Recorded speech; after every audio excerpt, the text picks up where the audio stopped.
Dear friends, welcome to AS American English Center.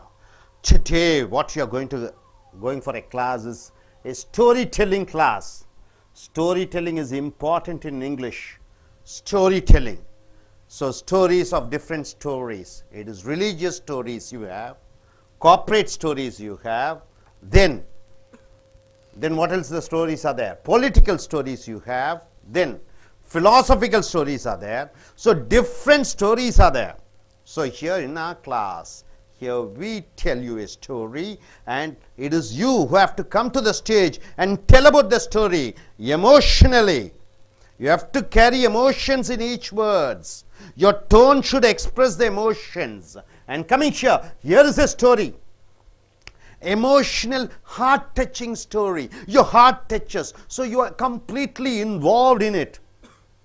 I'm sure if I ask you a famous movie which you liked, which you have seen 10 years back, you can say exactly what are the dialogues the hero speaks with the heroine. Why so? The story is said in such a way that it gets registered in your head, right? So in such a way, a story is given here which touches your each and every parts of your, thoughts and body and mind and cells. So here you have to express and tell with emotions. Number one, superb. What do you mean by superb? Something best, isn't it?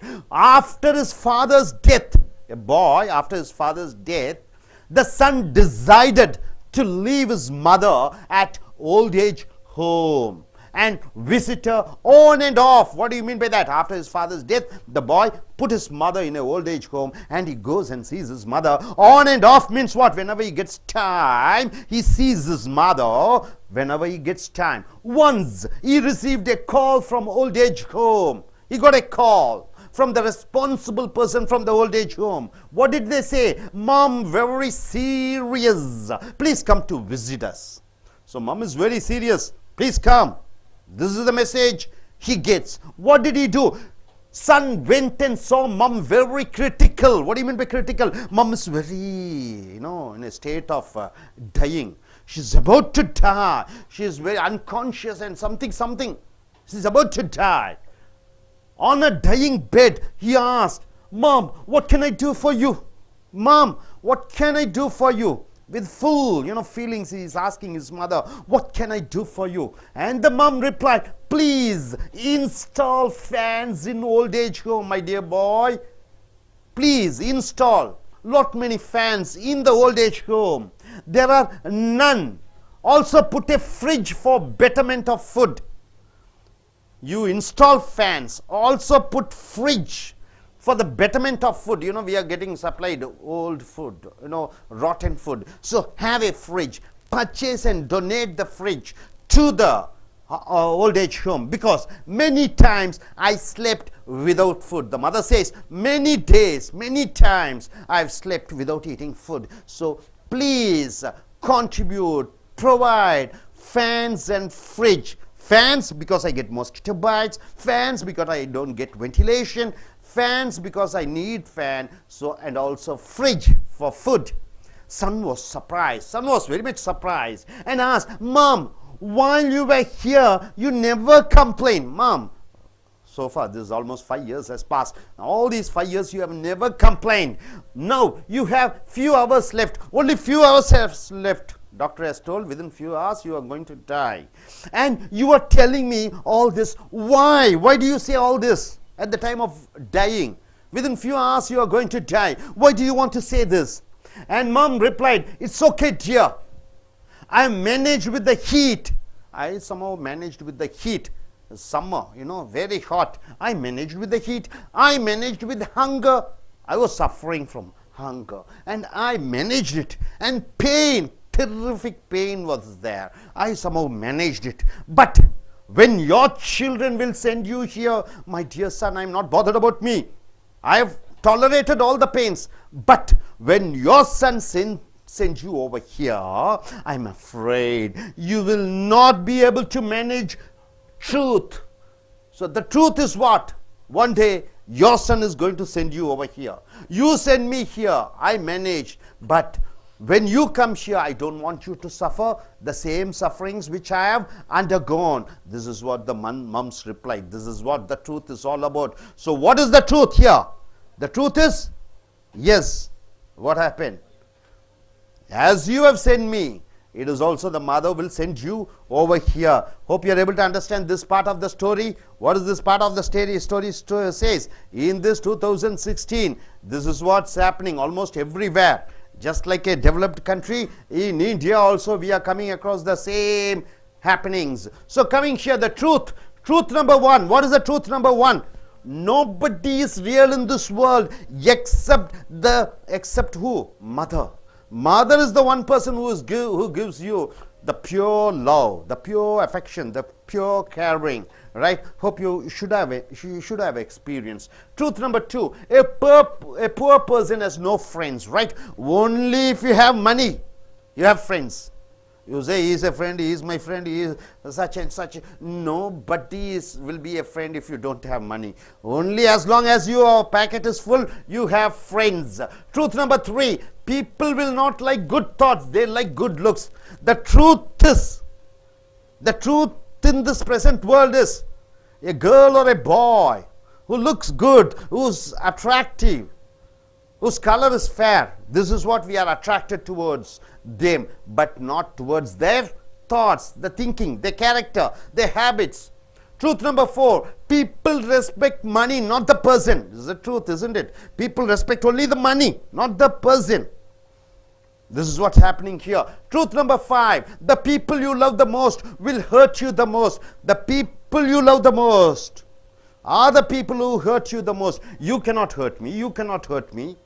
She cannot hurt me. Only the person whom I love the most, only he or she can hurt me. This is the truth. Truth number six, truth is simple. What is simple, sir? Be punctual, be good, be neat, be perfect, be responsible. Don't cheat others. These are the truth.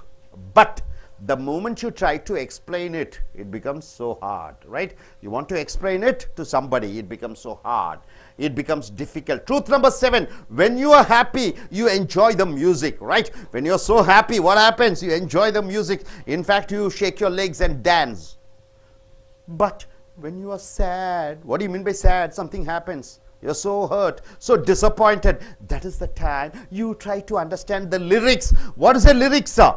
The written part of the song, lyrics. So when you're happy, you enjoy the music. When you are sad, you just try to understand the lyrics. That's the truth. Truth number eight, in life, two things define you. In life, two things define you. What is the two things which define you? What you are. What you are. What's your character? Two things define you.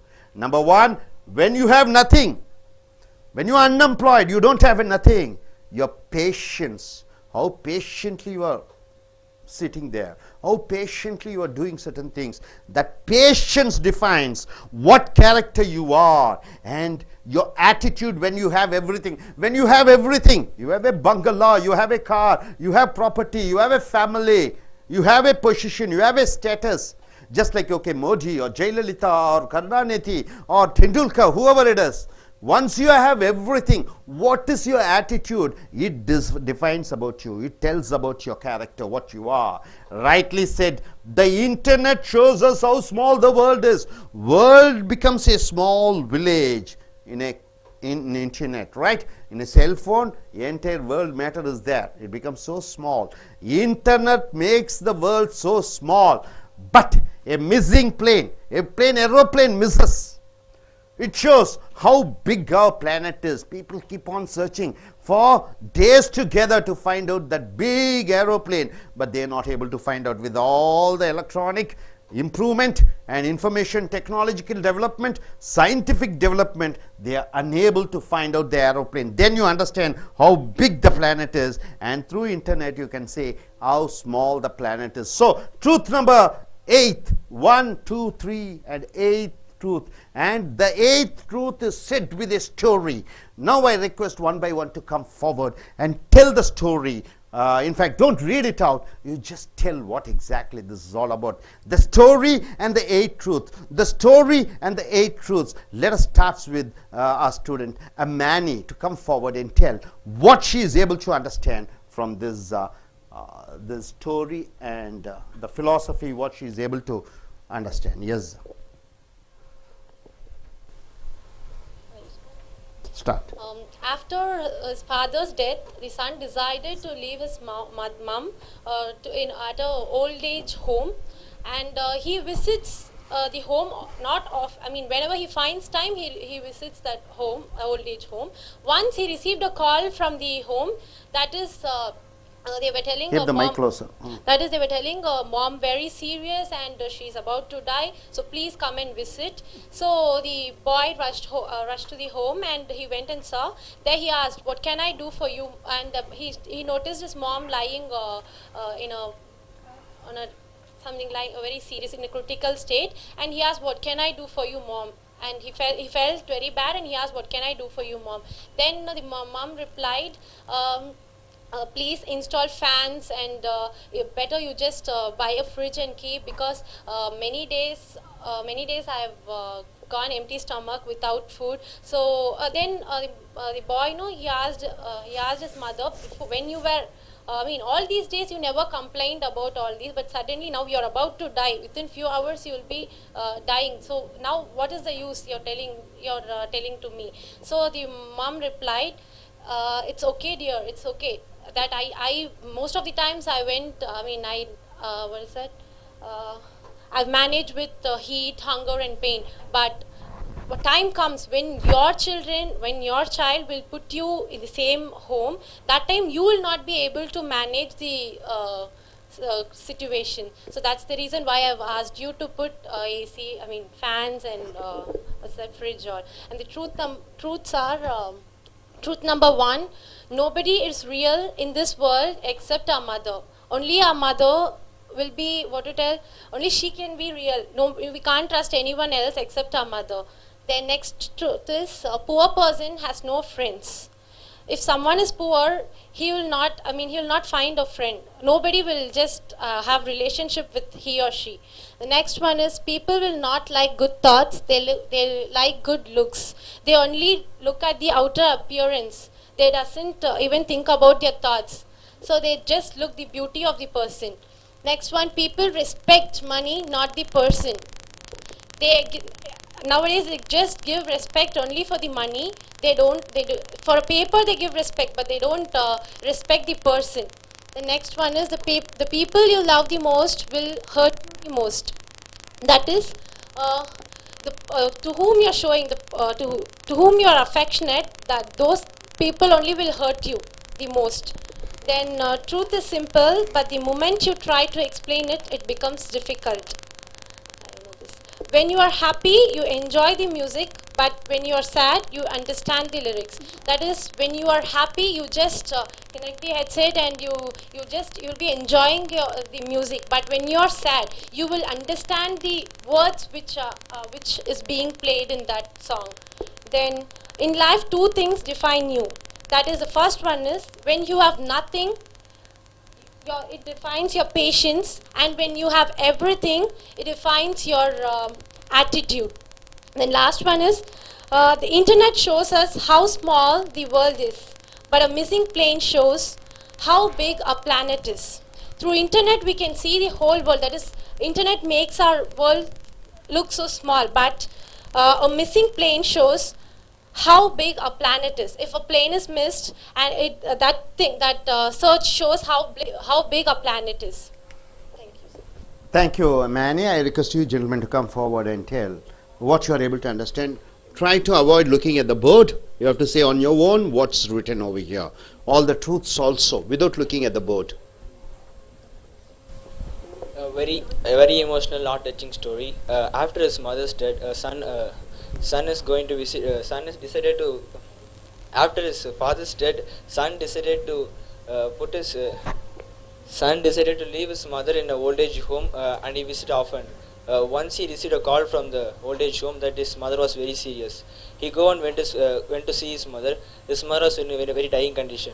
He asked his mother, what can I do for you, mom? His mother said, please install fans in my old age home, and I want you to put a fridge. Want to buy a fridge in my old age home to store foods. He asked, his son was surprised and asked, "Mom, you are nowadays the day before this last 5 years you are here, but you didn't ask anything from me. But the final stage, why are you asking this?" His mom said that she was able to manage the heat, and sometimes she is not eaten food for many days. But after the in future, your child will send you here, and you can't manage the situations. Just do this for me, she said. This is the truth. And there are some truths. Nobody is real in this world except mother. Everyone will join with you and share with you, but no one will go with you at the end. Truth number 2: a poor person has no friends. Friends are just for be with you when you have money, but when you have nothing, no one will be with you. You shouldn't look at the board, just like that you see and say. People will not trust you, only they will look upon your money. They are with you only for money. There are many truths. When you are in a joy, you will only hear the song, but when you are in sad situation, you will go look upon the lyrics. Don't look. Say. Life is to define when you have nothing, what you are, how much you are patient. That is a life first truth. And then your second, when you have a lot of things, like when you be a cricketer or a famous person in the area you are, how many money you have. In that situation, how you maintain and what your attitude shows who you are. Good, fine. Srimita, please come forward. So try to emotionally say. Use the sounds, rhythms, and life in the words. Yes, start. After his death, the son decides to put her mom in the old age home, and after his father's death, the son decided to put his mom into the old age home and visit her on and off. Suddenly, one day he receives a call from old age home. Mom, very serious. Please come to visit. The son goes and sees her mom lying on a bed in a critical position, and he asked, "Mom, what can I do for you?" She replies, "Son, put install fans and even a fridge for the betterment of food, and because I have slept without food many times." So the son surprised, and he says that, "Why, Mom? How these many days? Why didn't you complain being here?" Then the mom says, "I can bear the pain, hunger, and even the heat. But I'm worried about you, because one day when your children put you in this old age home, you can't manage all these things."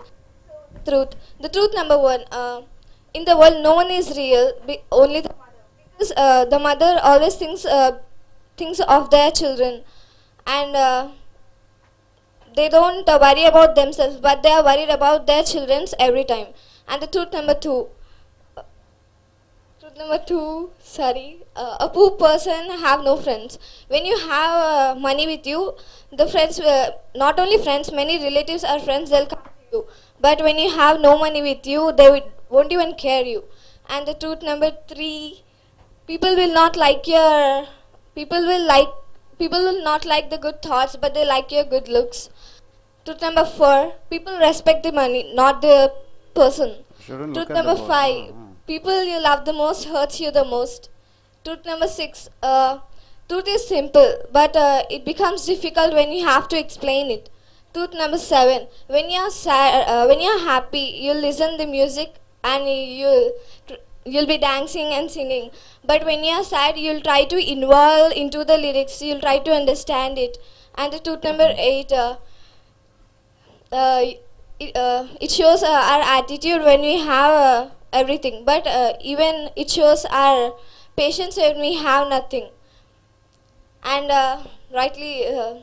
internet shows that how small the world is, because we can find anything. We can go to Google and search anything what we want, but a missing plane can show how big the world is. Good. Give her an applause. Abhijit, please come forward and start and say emotionally, touchingly. People should Tears should roll from the eyes of the people. Yes, by the way you are saying.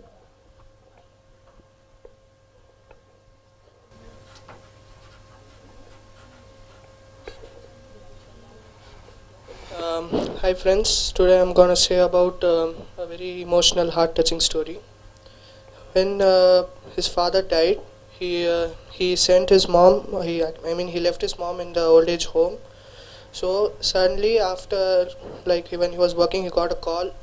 So it was from the old age home. The call said that your mom is very critical. Please come and visit. So the son rushed to the old age home and saw his mom in a very critical stage. She was about to die. So he asked his mom, "What can I do for you?"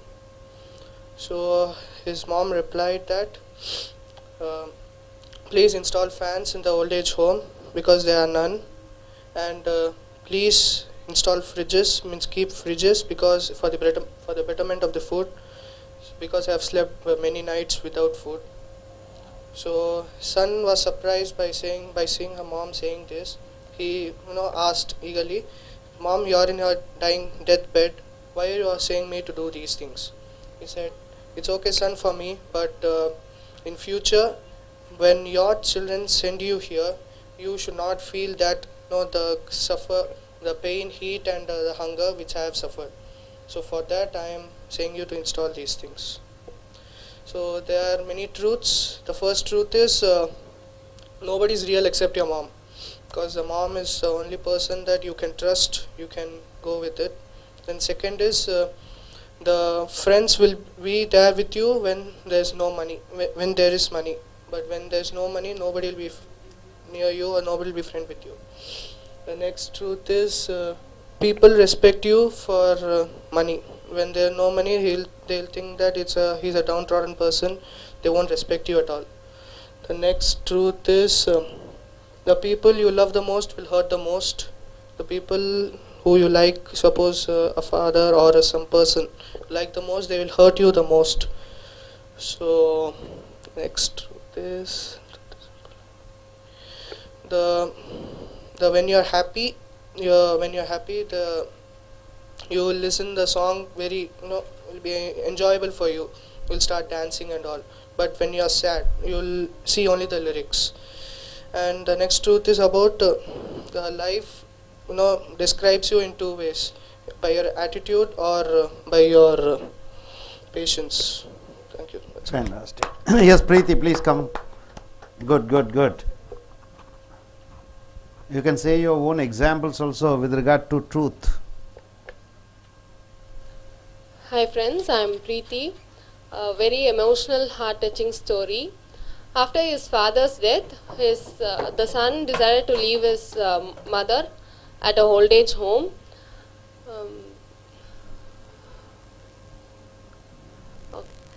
The son visited his mother when he had time. Once he received a call from the old age home that his mother is in a dying condition. He rushed to the old age home. He could see his mother in a very critical situation. She was in her dying bed. She would die in a few hours. He asked his mother what can he do for her. She replied that he has to install some fans and he has to donate a fridge to the old age home. The son was very surprised and he asked his mother, "Why didn't you tell these things all these days when you were suffering?" She replied that it's okay, I managed heat, hunger and pain, but when time comes, your children will leave you here in this old age home. I don't want you to suffer because you will not be able to bear all these pains that I went through. This is a story, and there are 8 truths. First is nobody is real in this world except mother, because only her love is true. It's pure. Second is a poor person has no friends.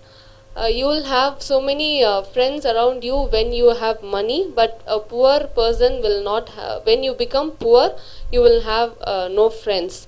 third is people like your good thoughts. People don't like your good thoughts. They go for your good looks. I remember a thought: don't judge a book by its cover. The title or the cover may be boring or um, not interesting, but when you go through the story only, you will know how interesting it is. So you should not judge a book by its cover. And fourth is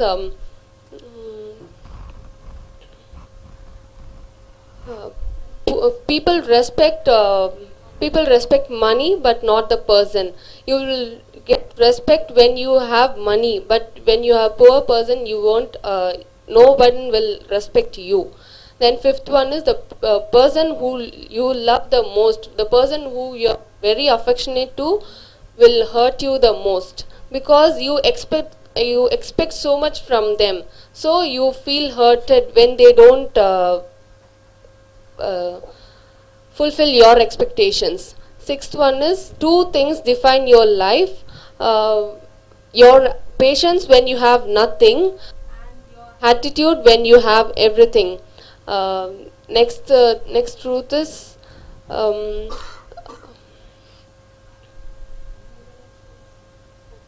okay. When you are happy, you enjoy the music, you dance, you sing everything, but you don't go for the lyrics. But when you are sad, you understand the lyrics, you listen to the lyrics, and it exactly suits your situation, and so you understand the lyrics. Then internet shows how small the world is. You can through internet you can see everything what is happening in the world, so it shows how small the world is. But a missing plane shows how big our planet is, that is our planet Earth. Thank you. Good, wonderful performance, Preeti. I request you gentlemen to come forward. Like Preeti, you should say your own examples. Yes, without looking at the board. She has not looked at the board at all. It's good. Next, Divya, be ready. Yes. Hello friends, I am Akash. Today I am going to say about a very emotional story. And after the father's death, the son sent her mother to the old age homes, and he visited often. He visited when he got time. And once a call came that his mother was very serious, and he rushed to the old age homes and saw a mother was lying in a bed, and he asked, "What?" And he asked, "Mom, what can I do for you?" And the mom replied, "I need you to install fans, and I need you to install a fridge for a betterment of food, because I had no food. I had no food for many days, many nights." So the son was surprised, and he asked the mother, "Why are you? But you have not complained for the past 5 years, and you are complaining now." He said that it's okay, dear, that I have managed the heat and hunger and pain, but when your child live in this place, I am afraid that you will not able to manage my situation." And that's the truth. And there are several truths in this story, and the truth number 1 is nobody is real than your world's expert mother. And the second truth is a poor person does not have friends. And the third truth is a person looks at your outer appearance and not inner beauty in yours. And the fourth truth is people respect the money and not the person, because when you have money, they will come and they will enjoy with your money, but when it goes, they will just they won't look after you. And the truth number 5, the people love you most will hurt you most. And the truth number 6 is truth is simple, but the moment you try to explain it. And the truth number 7, when you are happy, you will listen to the music, but when you are, but when you are sad, you will try to understand the lyrics in it. And finally, rightly said that that internet shows us the small things, but when a plane is lost, it shows how the planet is. No big. Very good, very good. Yes, I request Divya to come forward. Yes, take the mic.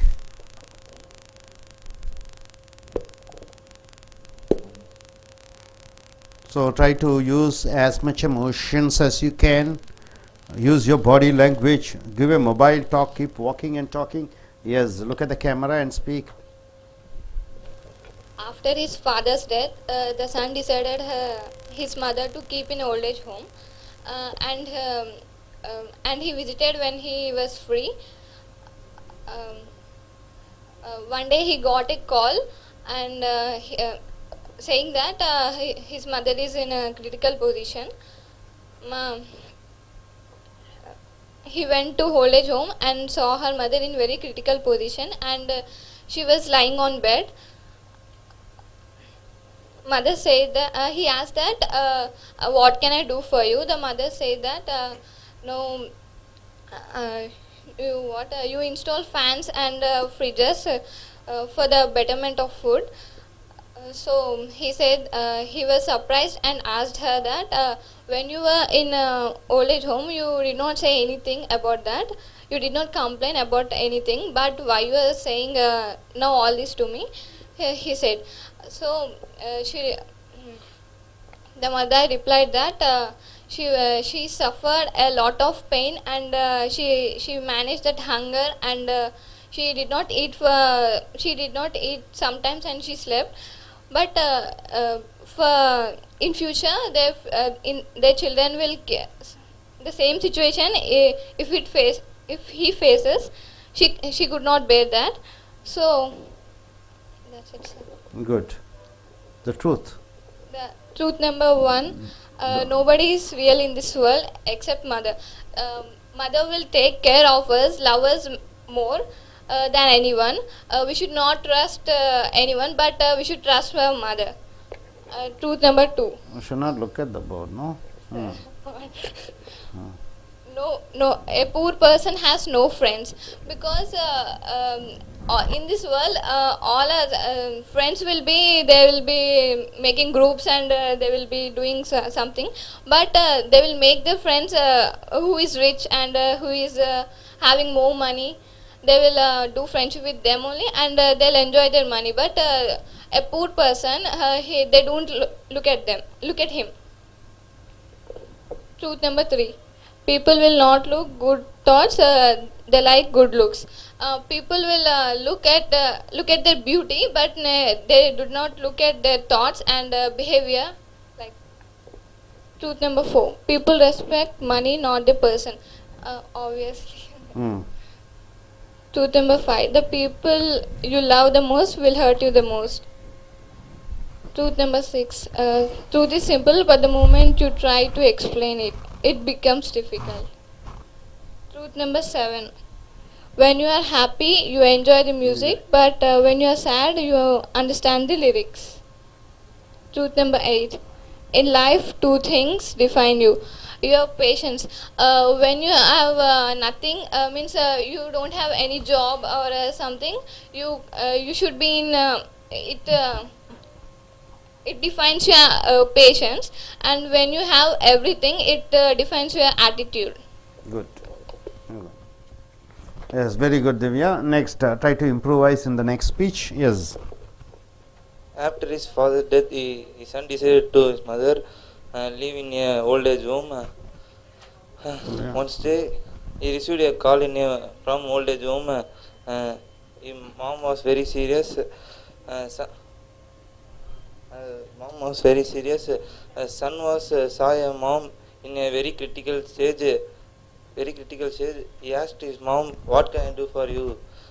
Mom replied, "Please install fan and fridge. Better for food. Many times I am slept without food." Son asked, "Why, mom? You are here were here, you never complained. Mom replied, "It's okay, dear. Uh, I have managed with the eat, hungry and pain. In future, your children send you here. You will not. I am afraid you will not able to manage here." Truth. Okay truth பார்க்காம சொல்லணும் without looking பரவாயில்ல ஏதோ ஒரு 2 truth சொல்லிக்க பார்த்துட்டு Nobody is real in this world except mother. Look at the camera Truth. A poor person has no friend. Okay, don't read it. Okay, next, you gentlemen. Is a debate, first speech. And come. First time he is giving a speech. Give him a wonderful applause. Come forward. After his father's death, the son decided to leave his mom in old age room.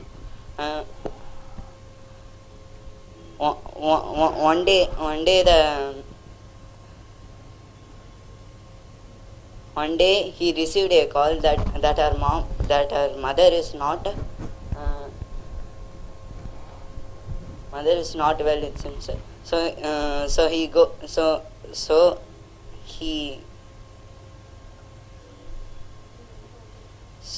he went to meet his mother. His mother was not well. She is lying on the bed. He asked to his mother, "Mom, what can I do for you?" His mother told you should install fan, refrigerator to this old age room as donate. The son was surprised and asked her mother, why mom, you didn't even before last 5 months you didn't even say these things, but you're going to be die, you're saying about this. The mother said after sometimes I will dead, but after some years your children will send you in this hostage room. You should take, but you should not, but you cannot there afraid about this. I am so afraid about this. Good. Okay, next any person? Yes, you gentleman from yes, he is the debate speaker. First time he is speaking. Give him a wonderful applause. Invite him. Yes. You are coming from Himachal Pradesh, right? I explain a short love story. After his father Love died, story, yeah. Love story, okay. Heart-touching story. Okay. After his father death, the son decided he leave her mother on at old age home, visit on or off. Once a call Steve from old age home. Mother very serious. Please come and visit. Son saw and went her see mothers. The mother dying her wet, and son told, "What can I do, mom for you?" The mom reply, son you change you installed old fan from old home and fridge for a better man food. So son surprised and said, "But while you never complain for these things, why you complain at this time?" The mom reply, "Because I manage these things, but I can afraid you don't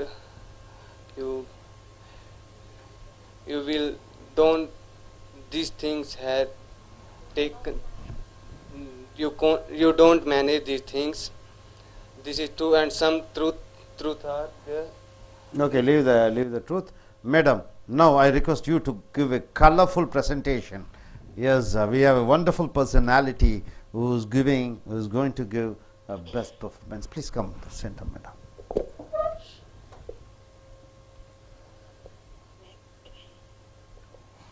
Actually, this story deals about the love and affection of a mother over a son. Whatever the situation might be, whether it's good or bad, whether he takes care of her or not, that's not the matter of the mother. The real love, the true love of the mother is being delivered in this story. The father dies, and the situation is that the son has put a mother in an old, that is orphanage, a old home, whatever it is. She was there for a long time, and whenever he gets the time, it was not in order or regular, like in a week or in a month once, he never visited like that. Whenever he gets time, he used to go and visit his mother. One such day, when he was about to visit his mother, he had a phone call from the old age home stating that his mother was very serious. So as soon as he heard this, he immediately rushed to the place, but the situation was critical that he saw his mother about to die. He was upset, though he has put his mother in an old age home, being a son, he was very pity, and he considered, and he took his mother, and he asked, "What can I do for you? Because you are about to die. So tell me whatever you wish. Let me try to do that for this last hour." And the mother said she didn't ask anything for her, but she asked for the old age home. He asked her son to donate a fan and a fridge. So, and because she said the reason as she was not able to tolerate the heat, but she managed. And many days she didn't add food for the night. With the empty stomach, she had been suffering for many nights. So thinking this, the son said, "Why didn't you say for these days, Ma? If you would have said these days, I could have done something for you when you were alive. But you're going to die. What's the use of saying at this time?" Then the mother said, "No, son, it's not for me. Actually, it's for you. Because though I was very lovable and affectionate to you, when the time came, you made me to stay in this old age home. So even if your children are lovable and very affectionate to you, the same way as you had made me to stay here, they will make you to stay there in the old age home. That time, you would have enjoyed so many luxurious things in this world. You are wealthy and you have all the comforts, but at the old age, then only you will realize what the life is, what is there without money, without friends, how tough it will be to live in an old age home. You will not be able to manage the hunger, you will not be able to manage the heat.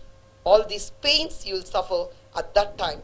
So being a mother, I don't want you to suffer at your old age. I want you to be safe.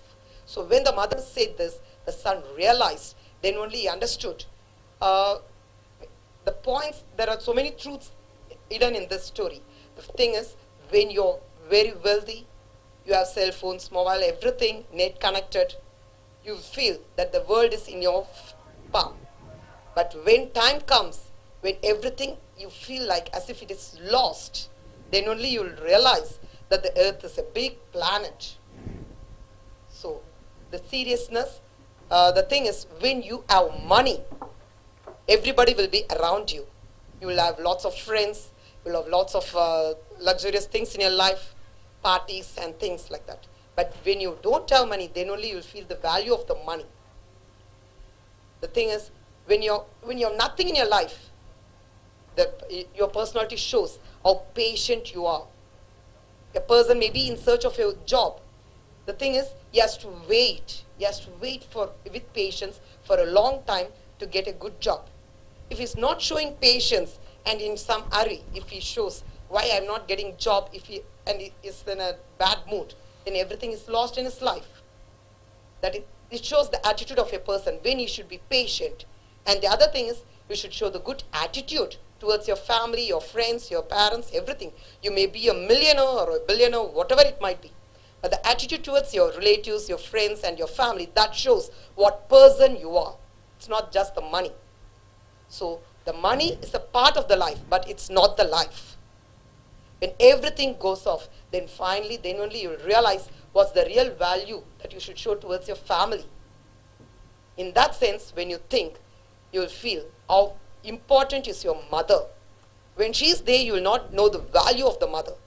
Only when she passes away, when she is not there in the world, then you will happen to realize how much care my mother took for me. These friends are there only for the money, not for me. They are only after my look, my good way of life. But when you're really in need, nobody is there to take care of you. But if your mother is there, she will show the real value for your what you are. Even if you're poor, the mother will take care of you. If you're rich, she will take care of you. She will not differentiate whether you are rich or poor, you're jobless or you're in a good job. So this shows the true value that you should show for the mother. Thank you, madam. It's a wonderful presentation. நண்பர்களே, as American ஆங்கில வகுப்புகளுக்கு உங்களை வரவேற்கிறோம். சில நாட்களுக்கு முன் அன்னையர் தினத்தை கொண்டாடினோம். அன்னையர்களுக்கு நன்றி தெரிவிக்கும் விழா சில நாட்களுக்கு முன்னால். ஸோ தமிழிலே தாயிற் சிறந்ததொரு கோயிலும் இல்லை என்று சொல்கிறோம். ஸோ இங்கே இது ஒரு கதை, நெஞ்சை தொடக்கூடிய கதை, உணர்வுகளை தொடக்கூடிய கதை. So very emotional heart touching story number 1, video number 1, super என்று சொல்கிறோம். இங்கே பார்த்தீங்கன்னா இந்த என்டையர் ஸ்டோரியில் ஒரு தாய் இப்பொழுது ஆர்ஃபனேஜ் என்று சொல்லக்கூடிய முதியோர் இல்லங்கள், ஏகப்பட்ட இல்லங்கள் திறக்கப்பட்டிருக்கிறது. சென்னை போன்ற பெருநகரங்களிலே அநேக ஓல்டேஜ் ஹோம்களை பார்க்கிறீர்கள். ஈவன் கிராமத்தில் கூட வந்துருச்சு. அந்தளவு இந்த பெற்றோர்களை வைத்து பராமரிக்க முடியாத காரணத்தினாலே மகன்களும் மகள்களும் தங்களுடைய அன்னையாரை ஓல்டேஜ் ஹோம் என்று சொல்லக்கூடிய முதியோர் இல்லத்திலே சேர்க்கிறார்கள். என்ன காரணம்? மகன் வேலை விஷயமாக அமெரிக்கா செல்கிறான், மகள் வேலை விஷயமாக வெளியூர் செல்கிறார்கள். அவர்களை பராமரிக்க முடியவில்லை. தனியாக இருக்கிற பொழுது அவர்களுக்கு ஆபத்து வருகிறது. ஸோ இது ஒரு பாதுகாப்பாகவும் சௌகரியமாகவும் இருப்பதற்காக இந்த முதியோர் இல்லத்தை அணுகுகிறார்கள். சில நேரங்களில் அது கஷ்டமாகவும் இருக்கிறது, அவர்களுக்கு சௌகரியமாகவும் இருக்கிறது. இங்கே ஒரு மகன் தன்னுடைய தந்தையார் இறந்தவுடன் தன்னுடைய அன்னையாரை ஒரு விடுதியிலே சேர்க்கிறார், வயதான முதியோர் இல்லத்திலே. அங்கே அந்த அன்னை ஒரு 5, 6, 10 ஆண்டு காலம் அங்கே இருக்கிறார். எந்த விதமான குறைகளும் சொல்லாமல் ஒரு நாள் ரொம்ப முடியாத நிலை, உயிர் துறக்கக்கூடிய நிலையிலே அங்கே அந்த முதியோர் இல்ல நிர்வாகிகள் மகனுக்கு ஒரு கடிதம் எழுதுகிறார்கள். அந்த கடிதத்திலே, உன் அன்னையார் ரொம்ப முடியாமல் இருக்கிறார், இறக்கப் போகிறார், வாருங்கள் என்று சொல்ல மகன் அங்கு செல்லும் பொழுது அங்கு அன்னையார் அவர்கள் சொல்கிறார்கள், மகனே, நீ இந்த முதியோர் இல்லத்திற்கு இந்த விசிறி காற்று விசிறிகள், மேலும் ஃப்ரிட்ஜ் குளிர் சாதன பெட்டியை வாங்கி வை.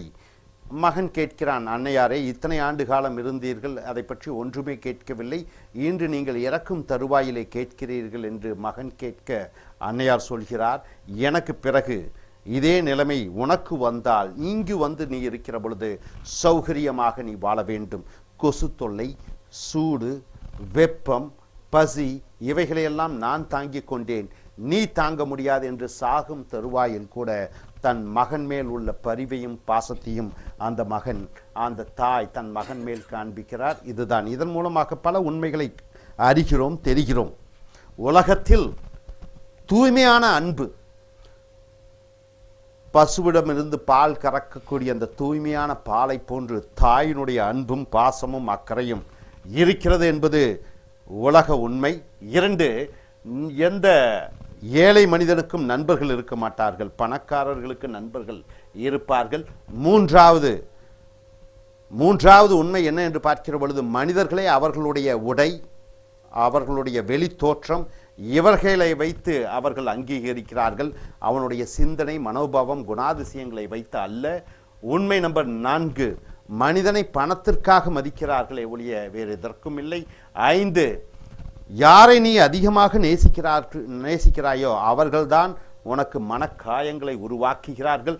உண்மை நம்பர் 6, உண்மை என்பது எப்பொழுதும், சத்தியம் என்பது எப்பொழுதும் எளிமையானது, அதை விவரித்து சொல்லுவதற்கு ரொம்ப கஷ்டமாக உணர்வாய்.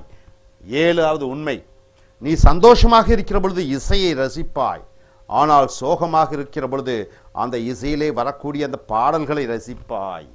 ட்ரூத் நம்பர் 8, வாழ்க்கையில 2 விஷயங்கள் உன்னை யார் என்று சொல்கிறது. ஒன்றும் இல்லாமல் இருக்கிற பொழுது உன்னுடைய பொறுமையை பாற்று, பொறுமையாக இருக்கிற பொழுது நீ என்ன குணத்துடையவன் என்று சொல்கிறது. ஆஸ்தி, அதிகாரம், பணம், வசதிகள் அனைத்தும் இருக்கிற பொழுது அங்கே உன்னுடைய எண்ணங்களை பற்றி, என்ன எண்ணத்தில் இருக்கிறாய் என்பதை வைத்து உன்னை பற்றி மற்றவர்கள் விவரிக்கிறார்கள். அடுத்ததாக, இந்த இன்டர்நெட் இணையதளத்தின் மூலமாக உலகத்தில் இருக்கக்கூடிய அனைத்து விஷயங்களும் உன்னுடைய விரல்களின் நுனியிலே பெறுகிறாய். உலகம் ஒரு சிறு கிராமமாக தோன்றுகிறது.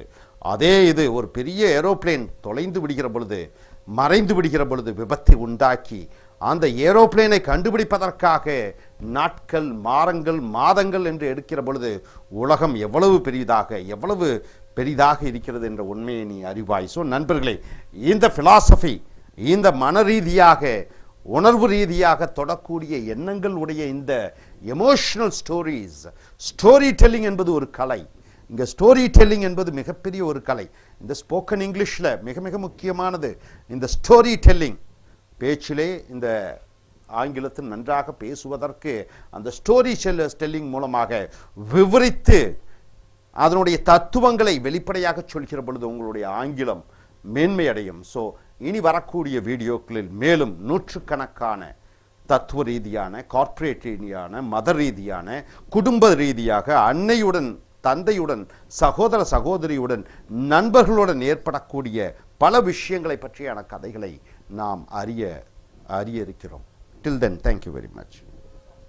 Dear friends, welcome to AS American English Center. Check your storybook. We have come here to the story number 2. It's the video number 2. It's the story number 2 and video number 2. So dear friends, it's the inspirational, heart-touching stories which we are going to see. So in today's world, 2016, in the month of April, May, +2 results have come. Do you know which course is highly demanded? Do you know which course is highly demanded? Psychology is the course highly demanded. Why youngsters want to join this psychology course? Because mentally they have problems. What is the mental problem? See, everybody are inspiring for what? Happiness in life, right? Your father buys and gives you toys. Your father gets you admission in a college. Your father gets you married, and your father gets you, or mother gets you a car or bike or dress. It's all meant for what? To give happiness, right? So you want to give happiness to your mother, your father, your husband, your wife. So entire life goes in with happiness, happiness, happiness, happiness. Not only to you, you want to give to others, and you expect happiness from others. That is the purpose of life, right? So here is a story. 99 Club. What do you mean by this 99 Club, my dear friends? So happiness is all related to happiness. See a story. Once upon a time. So once upon a time there lived a king who, despite his luxurious lifestyle, was neither happy nor content. What do you mean by that? So a king is there. He lives a luxurious life. Diamond, jewels, horses, palaces, people, whatnot. He has everything. But he is not happy. He is not content. Content means what? Satisfied with his life. So a king, everything, is not content. Is not happy at all. So here one day the king came upon a servant who was singing happily while he worked. He saw a servant happily is working, and he is laughing, smiling, enjoying and doing his work. This fascinated the king. King was surprised to see how good, how happily he works. Why is he happy, and why am I sad? The supreme ruler, the king of land, unhappy and gloomy. The supreme, king, the ruler, he is unhappy, he is gloomy, he is sad, while a lowly servant, very poor man, a lowly servant, what happened to him? Had so much joy. The king doesn't have the joy, but that fellow is having joy. King has a lot of gold and diamond and jewelry and whatnot, but king doesn't have the joy and happiness, but the servant has a lot of joy and happiness. So the king, supreme ruler, is with unhappy and gloomy, while a lowly servant had so much joy. The king asked the servant, why are you so happy? The king asked the servant, why are you so happy? And the man replied, the servant replied, your majesty, I'm nothing but a servant. Your lord, I am nothing but a servant. Serving others is called servant. Doing service is called servant. I have to serve. I am a servant. But my family and I don't need too much. We don't want too much. Just a roof. We need a roof, a small house over our heads, a roof over our heads, to just block the rain and sunshine, and warm food. We need warm food to fill our tummies. Tummies means stomach, right?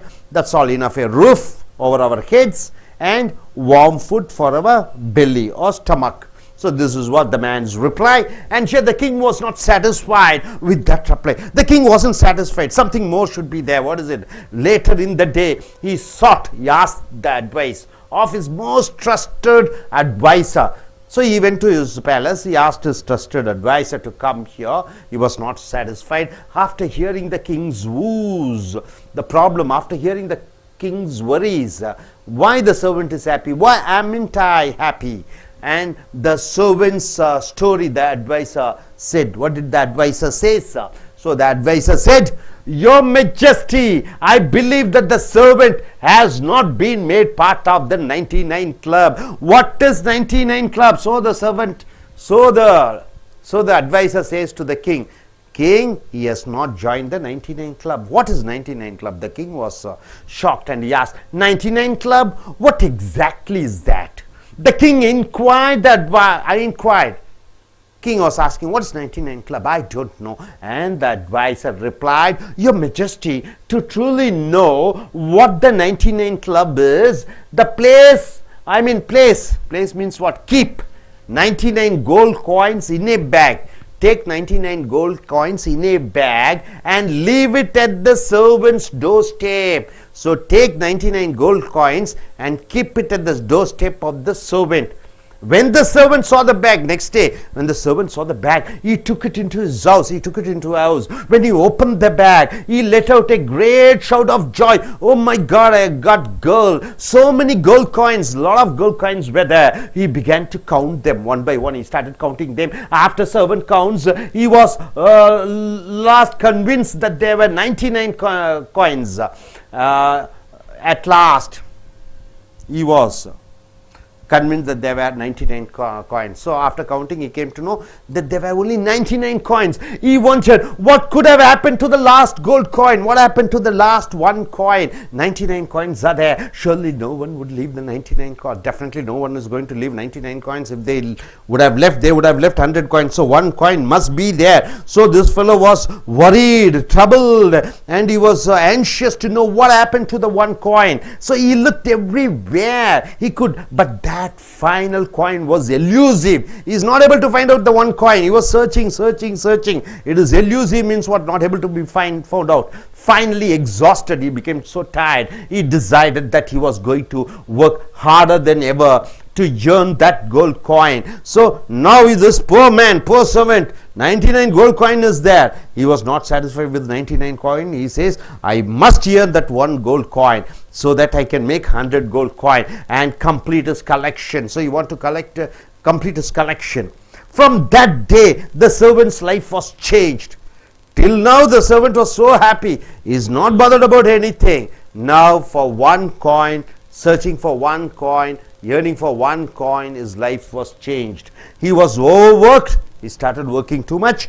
Horribly grumpy means what? Always finding fault on somebody. And castigated means what? Shouting at his family members for not helping to make that 100 gold coin. He started shouting at his wife, his son and daughter for not helping him to earn that one gold coin. So he stopped singing while he worked. So far, whenever he is working, he used to sing. But he stopped singing. So witnessing this drastic transformation, king noticed the change in that servant. The king was puzzled. He was confused. King was confused. When he sought his advisor's help, he asked the advisor, what exactly has happened? The advisor told the king, Your Majesty, the servant has now officially joined the 99 club. What is 99 club, sir? Now you can say, he continued, the 99 club is a name given to the people who have enough to be happy. So people are everything they have, all the blessings they have, they can be happy, everything is there, but are never content. They are not happy at all. Everything is there to be happy, but they are not happy at all, because they are always yearning. They just want it. Yearning and striving means working for that extra one, For that extra one, they are yearning and telling to themselves, let me get that one final thing and then I'll be happy for lifetime. If I get a Maruti car, I will be so happy lifelong. If I buy my own house, I will be happy forever. If I get that 1 lakh, I will be happy forever. This is what they are searching for, that one particular thing. We can be happy even with very little. Even if you have very little, you can be happy in our lives. But the minute we are given something bigger and better, we want even more. So we can be happy. Suppose if they give something, it's not enough for us. If we want bigger and better, we lose our sleep, we lose our sleep, our happiness we lose, we hurt the people around us. Around us we see the people, we hurt them. All these as a price for our growing needs and desires. What do you mean by desires? Your selfish needs. So, one of the great presidents has told, dream, dream, dream. I always say, don't dream, dream, dream. Dreaming is bad. Don't yawn for big things. So you lose your sleep, you lose your happiness. You're not only losing your happiness, you're making others happiness also to lose. So you work hard, happily you work hard. Whatever you get, enjoy it, but don't make a goal that only if I get that I am successful man. Only if I get that I'll be happy. One great president has told, definitely it is wrong according to the philosophy of life. The philosophy of life says you cannot be happy with anything. Life is not happy, is already is there. Everything is there to be happy about it. In a child's laughter you can feel happy. Your mother's laughter you can be happy. So you can find happiness everywhere. It is not that you need a Benz car to be happy about. It is not necessary that you need to have a 10 crore rupee to be happy about it. It is not that you need to join in a multinational company to be happy about it. So everything is there. So we hurt the people around us. All these as a price for our growing needs and desires. So that's what joining the 99 Club is all about. So 99 Club. So speaking about the 99 Club, I request Preeti to come forward and tell us what she means this philosophy is all about in her life. Hi friends, I have come here to tell a story about the 99 Club. Once upon a time there lived a king.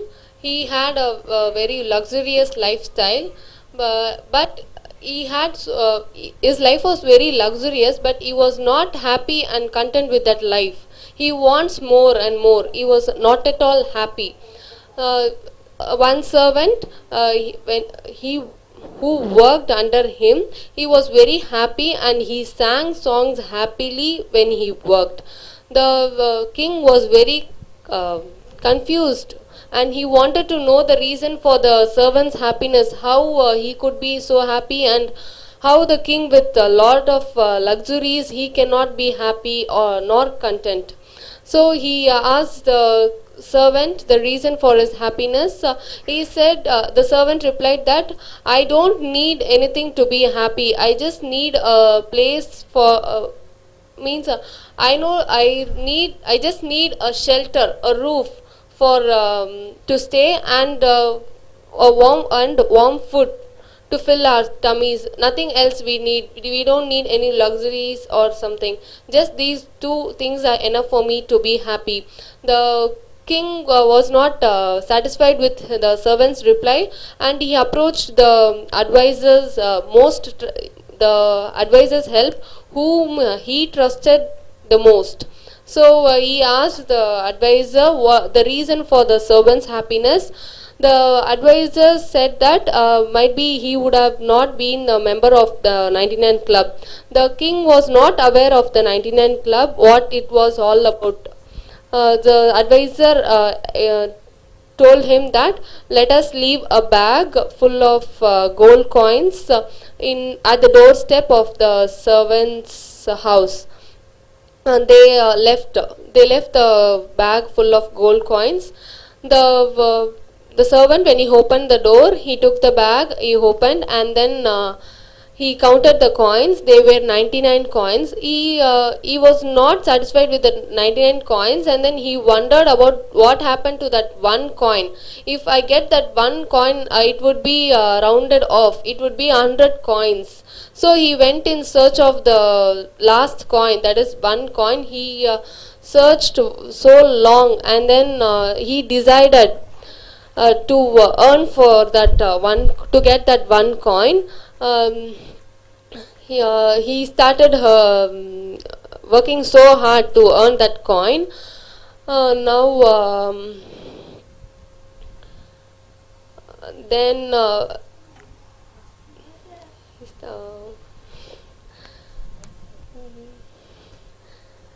his life was entirely changed. He was very happy when he had nothing. Now he has got 99 gold coins, and now he wants a one coin to be happy. So the advisor told what the 99. Again, the king approached the advisor. When he told about the 99 club, he gave a definition. The 99 club is for the people who have who have everything to be happy, but they need more and more. That is not enough. This is not enough for me, and I need more to be happy. If I get that, I'll be happy. And they are not bothered about what they have already. With that, they can be happy, but they are not. They are content. Then the king understood about the 99 club. Then the servant's life was entirely changed. This is all about the 99 club. We have to be happy with whatever we have. If we want more and more, and we are not satisfied with what we have, our life will also be the story of the 99 club, and our life will also change as the servant's life changed. Thank you. Ms. Preeti, are you happy about your life? Yes, sir. Do you have everything? So I am happy with whatever I have. Oh, very good. You don't belong to 99 club? I don't belong. You don't belong. I am not a member of the 99 club. Okay. Next, Amani, who comes here and she wants to say whether she belongs to 99 club or not. Yes. Yes.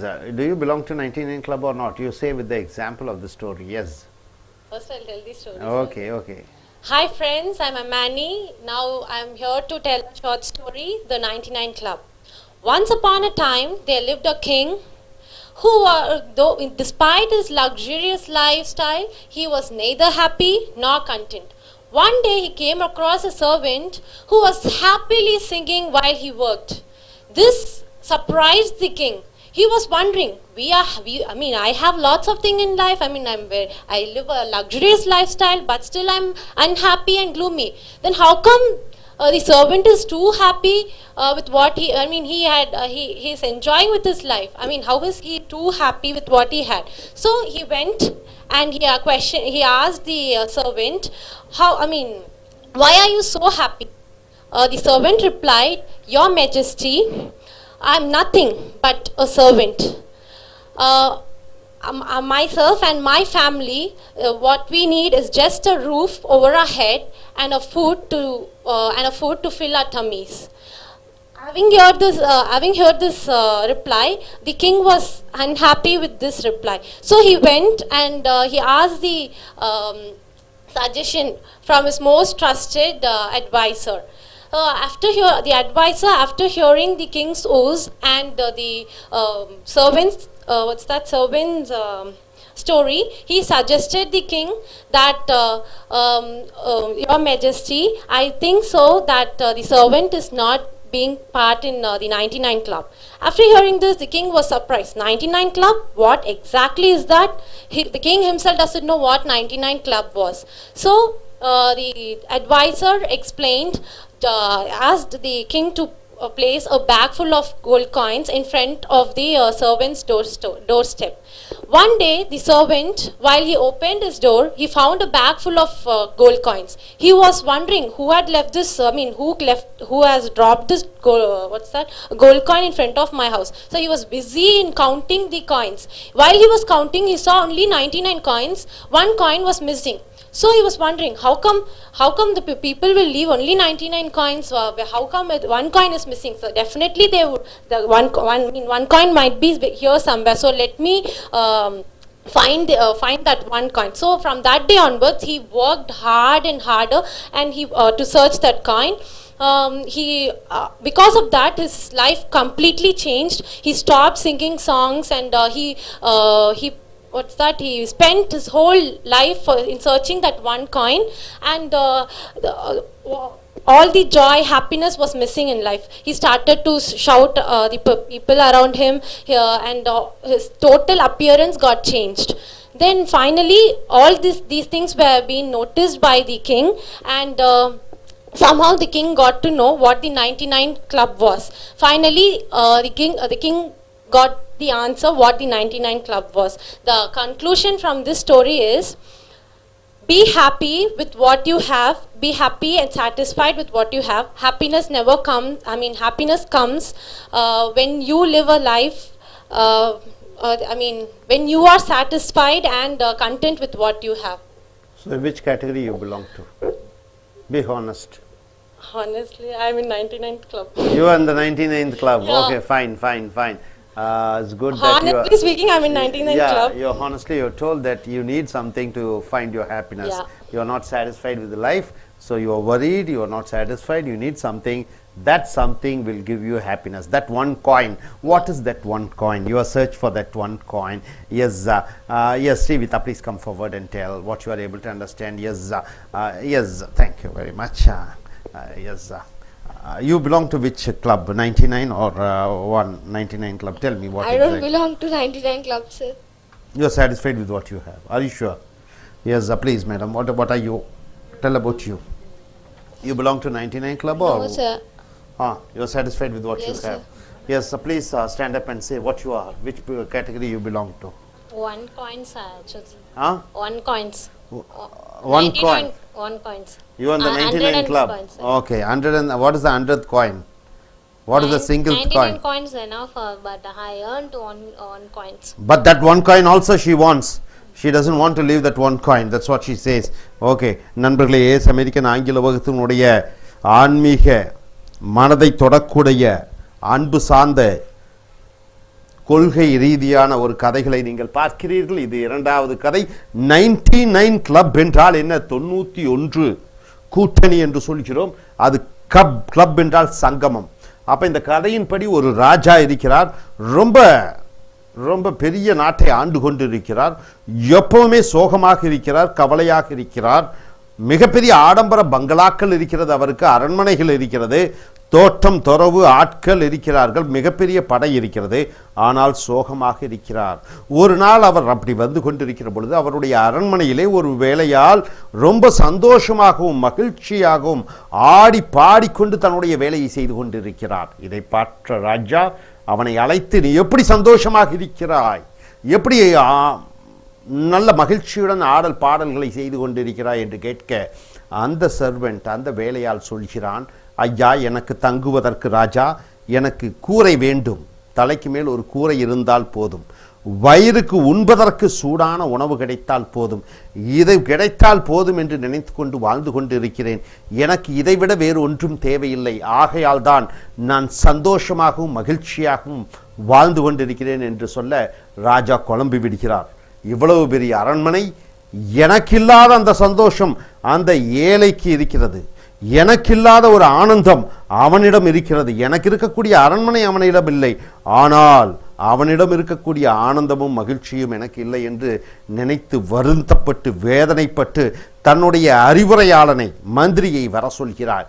மந்திரி ராஜாவினுடைய இந்த பிரச்சனைகளை அறிந்து கொண்டு ராஜாவிடம் சொல்கிறான்.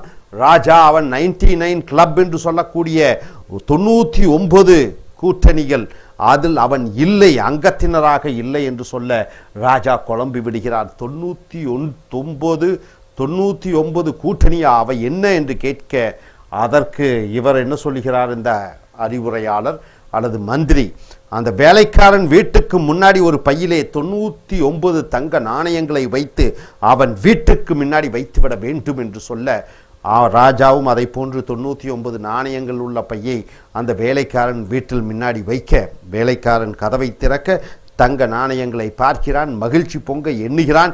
எண்ணிய பொழுது 99 தங்க நாணயங்கள் தான் இருக்கிறது, ஒரு நாணயம் இல்லை. அவனுக்கு 99 நாணயங்கள் இருப்பது மகிழ்ச்சி கட்டவில்லை, அந்த ஒரு நாணயம் கிடைக்கவில்லையே என்று அங்கும் இங்கும் தேடுகிறான். இறுதியாக என்ன முடிவு செய்கிறான், 99 உடன் 100 இருந்தால் தான் 100 ஆகிவிடும். அது முழுமையடைந்து விடும். ஆக அந்த ஒரு தங்க நாணயத்தை சம்பாதிப்பதற்காக இரவும் பகலும் சிரத்தையுடன் ரொம்ப தீவிர அக்கறையுடன் அவன் உழைக்க ஆரம்பிக்கிறான். ஒரு லட்சியத்தை நோக்கி போகிறான். போகிற பொழுது அவனுடைய மனைவியை மறந்து விடுகிறான், குழந்தைகளை மறந்து விடுகிறான், சந்தோஷத்தை மறந்து விடுகிறான், மகிழ்ச்சியை மறந்து விடுகிறான், அனைத்தையும் இழக்கிறான். எதற்காக? அந்த ஒரு தங்க நாணயத்திற்காக. ஆனால் இருப்பதோ 99 தங்க நாணயங்கள். ராஜா பார்க்கிறார் அந்த வேலைக்காரன் ரொம்ப தீவிரமாக, சோகமாக, ஆர்வமாக வேலை செய்வதை. மறுபடியும் அந்த மந்திரியிடம் கேட்கிறார், என்ன ஆகிவிட்டது என்று அவனிடம் கேட்க அந்த மந்திரி சொல்கிறார், அவனும் நம்மை போன்று 99 அந்த கூட்டணியில் வந்து சேர்ந்து விட்டான், அங்கத்தினர் ஆகிவிட்டான். நாம் உலகத்தில் இருக்கக்கூடிய அநேகம் பேர் இருக்கக்கூடிய சந்தோஷங்களை பற்றி அறியாமல் இல்லாததை ஒன்றை நினைத்து ஏங்குகிறோம். அது கிடைத்தால்தான் மகிழ்ச்சி, அது கிடைத்தால்தான் வெற்றி, அது கிடைத்தால்தான் ஆனந்தம் என்று நினைத்து கொண்டு இருக்கக்கூடிய வாழ்க்கையை சந்தோஷமாக வாழாமல் வேதனையுடன் கழித்து கொண்டிருக்கிறோம். இருக்கக்கூடிய அந்த 99 தங்க நாணயங்களை நினைத்து அதில் மற்றற்ற மகிழ்ச்சியையும் ஆனந்தத்தையும் பெறுவோம். அந்த இல்லாத அந்த ஒரு தங்க நாணயத்தை பற்றி நாம் தீவிர கவனம் செலுத்த வேண்டாம். இதுதான் இந்த கதையினுடைய தத்துவம். ஆக லட்சியம் வை, ஆனால் லட்சியத்திற்காக உன்னுடைய மகிழ்ச்சியை இழந்து விடாதே. லட்சியம் என்பது என்ன? உனக்கு பிடித்ததை நோக்கி செல். அதற்காக அதுதான் முழுமை, அது கிடைத்தால் தான் ஆனந்தம் என்று நினைத்து விடாதே. இதுதான் இந்த கதையினுடைய காராம்சம். இனி அடுத்த கதைகளுக்கு செல்வோம். Thank you very much. Dear friends, welcome to AS American English storytelling class. It is the video number 3. It is the story number 3. The Army's Wife. Who's an army man? The army man is the man who protects a country. He is the savior. He is the God. If he is not alert, we are not going to be peaceful, right? The enemy can enter the border. So army man stands with his weapon in the border.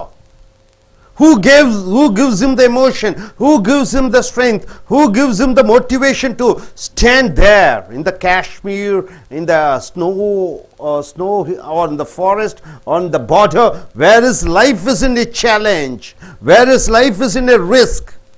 Who's behind his motivation? Who's there behind him? We always say the army man, but behind the army man's wife is there. She is the power, she is the fire, she is the pushing force behind the army man. So here is a story about the army man's wife, the hardest job in army. Whose job it is? Army man's wife's job is the hardest job in what? In this is the hardest profession. In fact, businessman's wife, you're quite secured. A software engineer's wife, you're quite comfortable. Government sectors, public sector, private sector, all those wife brand, you're quite happy. But army man's wife, see the tag, anytime he may die, anytime you may become a widow. But here is a story, or here is some philosophy which is told by army man's wife. What does she says? She says, I wear no uniforms. I don't wear uniforms, not like my husband. No blues, no blue uniform, no olive green uniform. But I am in the army, in the ranks rarely seen. I am in the army, of course, but nobody can see my rank, right? Of course, I don't wear uniform, but nobody can see me. But I have a rank which is not seen. I have no rank upon my shoulders. I don't have stars on my uniform. I don't salute. I don't give salutes, but the military world is the place where I live. I live in the world called military world. I'm not in chain of command. I'm not like colonel, deputy colonel, deputy commissioner and all those things. I don't have a rank in command. Orders I don't get. I don't get my orders from my colonel or commander in chief. But my husband is the one who does. Who does the commands? My husband commands. Who gets the commands? My husband gets the command. This I cannot forget. I cannot forget it. I'm not the one who fires the weapon. I don't take the machine gun. I don't fire. I don't take a tanker and fire on the enemies. Who puts my life on line, but my job is just as tough. Just like firing a weapon, my job is also very, very tough. I'm the one that's left behind. So I'm the one who's left behind. Husband takes the weapon, he goes. He shoots at the enemy. Enemy shoots at him. Anything happens, who's behind? I'm the person who's behind everything. So whether he shoots or whether he gets shot, I'm the person who's behind. My husband is a patriot. Everybody says, army man. He is the greatest sacrificer. He is the patriot. A brave and a prideful man. They say army man is a brave man, a prideful man. And the call to serve his country, not all can understand. Nobody understands this philosophy. Everybody thinks he is a patriot. Everybody thinks he is a brave man. But here, behind the lines, behind those lines, I can see the things needed to keep this country free. So here, behind these lines, something should be kept to make this country free. My husband makes the sacrifice. He gives the utmost, the very most important thing which he can give. What is that? The most precious, that is his life, as sacrifice. But so do our kids and me. I also sacrifice. My kids also sacrifice. I sacrifice my husband. My kids sacrifice their daddy or father. So it is not his sacrifice alone is a great sacrifice. My sacrifice is also the greatest sacrifice. I love the man I married. I love him. The married man, the man whom I married, the army man, I love him. Soldiering in his life, but I stand among the silent ranks. But my rank is a silent rank known as the army wife. Share and tag. Army wife, this is my rank. So my dear friends, what do you understand by this short philosophy? Here as army man's wife is telling all about her problems, all about her what's her role, which is not recognized by the society, which is not understood by the society, which people honor the soldier and they appreciate his sacrifices, army man's sacrifice, but they don't understand who's behind it. And it is equally true that the husband, wife of an army man, she also sacrificed her life. The kids of the army man, he and she, the children, they also sacrifice their life. So they are equally sacrificing their life exactly as what army man is all about. So now I request the young lady to come forward. I request Miss Preeti to come forward. Yes, you. I request. Yes, please come forward. Somebody should come. Yes, yes, come. Yes. Okay, nobody is interested. So let me continue with this in Tamil. So நண்பர்களே, Ace American ஆங்கில வகுப்புகளுக்கு வரவேற்கிறோம். இந்த கதையை கேளுங்கள். ஒரு இராணுவ சிப்பாயியினுடைய மனைவி கதறுகிறாள், அழுகிறாள், சொல்கிறாள், தன்னுடைய வாழ்க்கை ஒரு இராணுவ வீரனுடைய வாழ்க்கைக்கு சரி சமமானதாக இருக்கிறது, எந்த விதத்திலும் தாழ்ந்து போனதல்ல. ஒரு இராணுவ வீரன் தன் உயிரை தியாகம் செய்கிறான், அதை போன்றே இராணுவ வீரனுடைய மனைவி தன்னுடைய கணவனை தியாகம் செய்கிறாள், தன்னுடைய குழந்தைகள் தன்னுடைய தந்தையாரை தியாகம் செய்கிறார்கள். இங்கே என்ன எழுதியிருக்கிறது? நான் சீருடை அணிவதில்லை, நீல நிற சீருடையோ இல்லை பச்சை நிற சீருடையோ அணிவதில்லை, ஆனாலும் நான் இராணுவத்திலே ஒரு பதவியில் இருக்கிறேன். என்ன அந்த பதவி? எனக்கு தோள்கள் மேல் பட்டயங்கள் இல்லை, ஆனாலும் ஒரு இராணுவ உலகத்திலேயே நான் வாழ்ந்து கொண்டிருக்கிறேன். நான் ஒரு கட்டளையினுடைய அங்கீகாரம், ஆர்மி, நேவல், ஏர்ஃபோர்ஸ் ஆஃபீஸர்ஸ் என்ற அந்த கட்டளையுடைய அங்கமாக இல்லை, ஆனால் என்னுடைய கணவர் அந்த பதவிகளிலே இருக்கிறார். நான் துப்பாக்கியை எடுத்து சுடுவதில்லை, ஆனால் அந்த துப்பாக்கிக்கு பின்னாடி நான் இருக்கிறேன் என்று சொல்கிறார். மேலும் என்ன சொல்கிறார்? என்னுடைய கணவர் ஒரு தேசப்பற்று மிக்கவர், ரொம்ப தைரியமானவர், ரொம்ப பெருமைக்குரியவர், அதை போன்று இதை போன்று நானும் தான் என்று சொல்கிறார். இந்த நாட்டை சுதந்திரமாக வைப்பதற்கு என்னென்ன தேவை என்பதை பார்க்கிற பொழுது என்னுடைய கணவனுடைய உயிர் சாக்ரிஃபைஸ், தியாகம் முக்கியமாக கருதப்படுகிறது. அதை போன்று நானும் தியாகம் செய்கிறேன், என்னுடைய குழந்தைகளும் தியாகம் செய்கிறார்கள். நான் நேசிக்கிறேன், நான் திருமணம் செய்த அந்த இராணுவ வீரனை, அவருடைய வாழ்க்கையை நானும் இராணுவத்தை போன்று பாதுகாக்கிறேன் அவருடைய வாழ்க்கையை.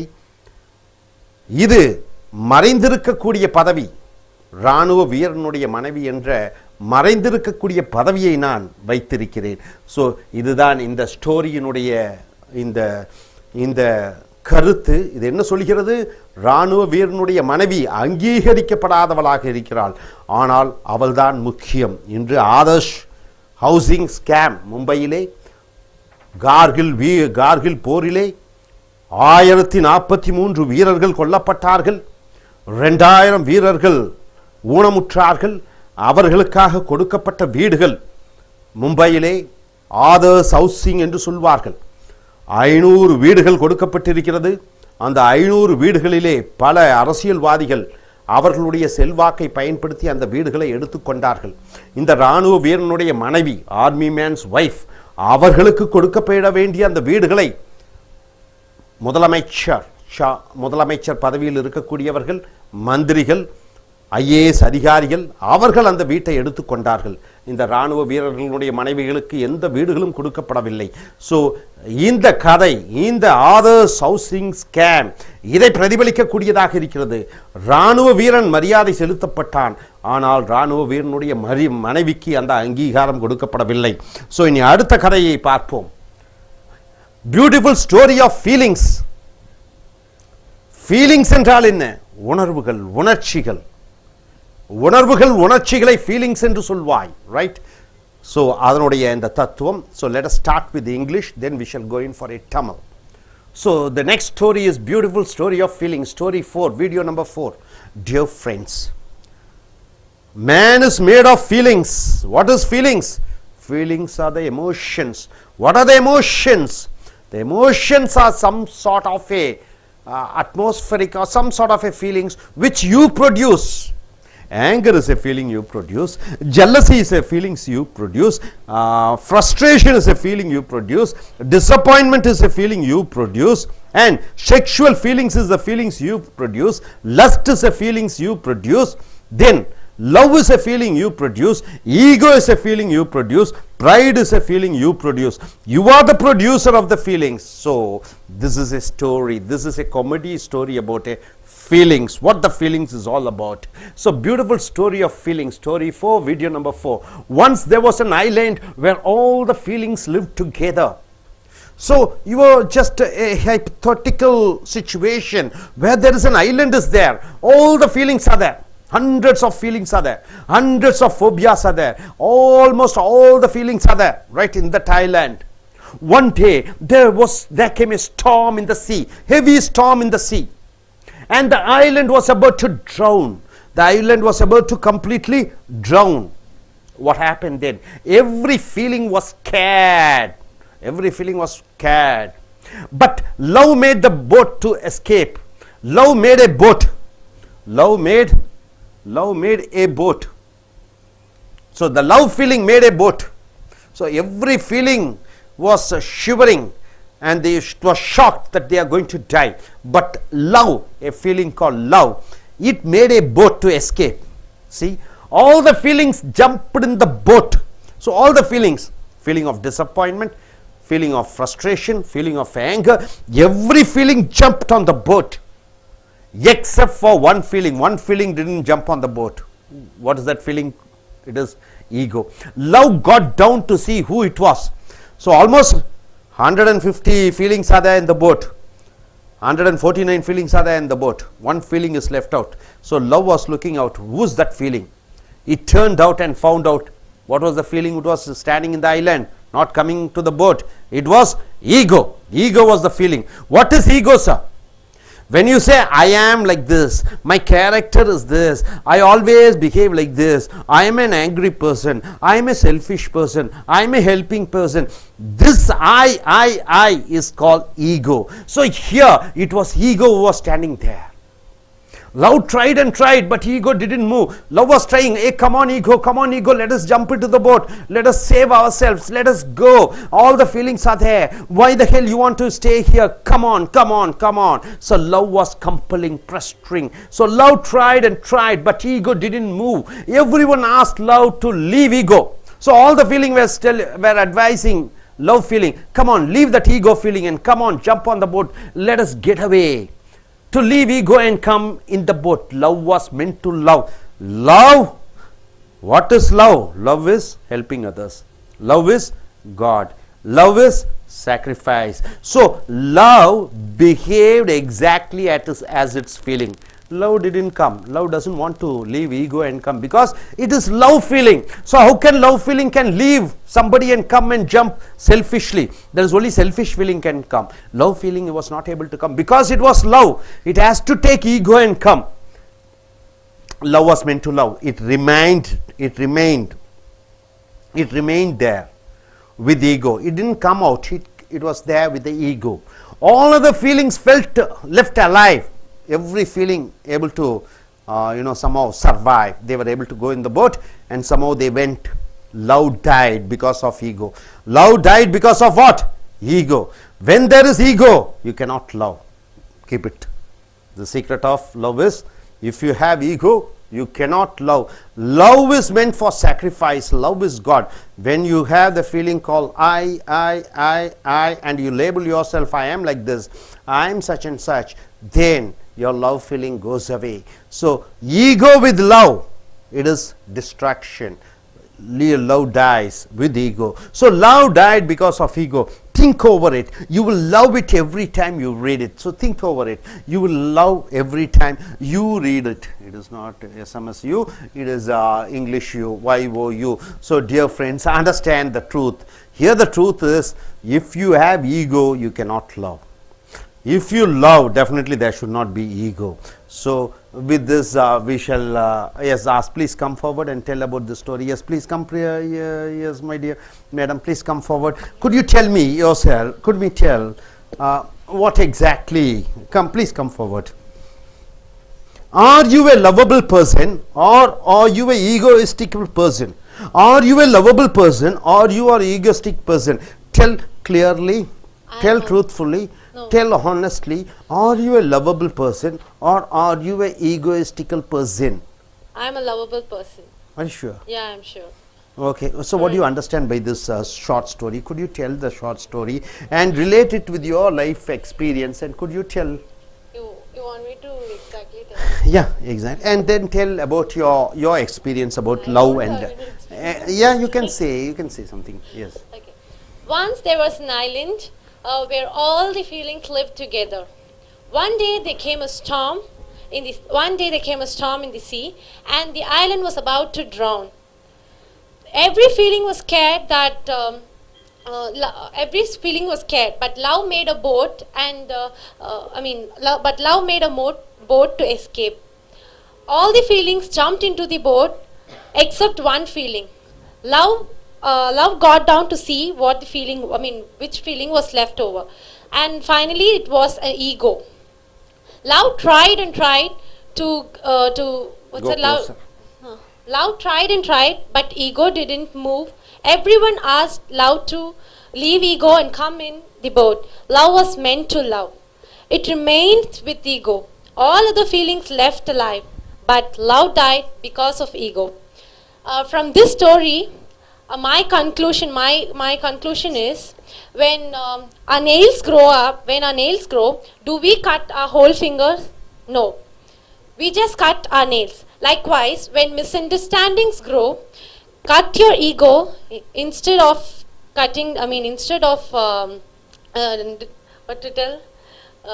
going with ego. Yeah, yes, cut your ego instead of breaking up your relationship. Yes, so this is what from this story I have come. Wonderful, wonderful. Yes, I request Preeti to come forward. Thank you.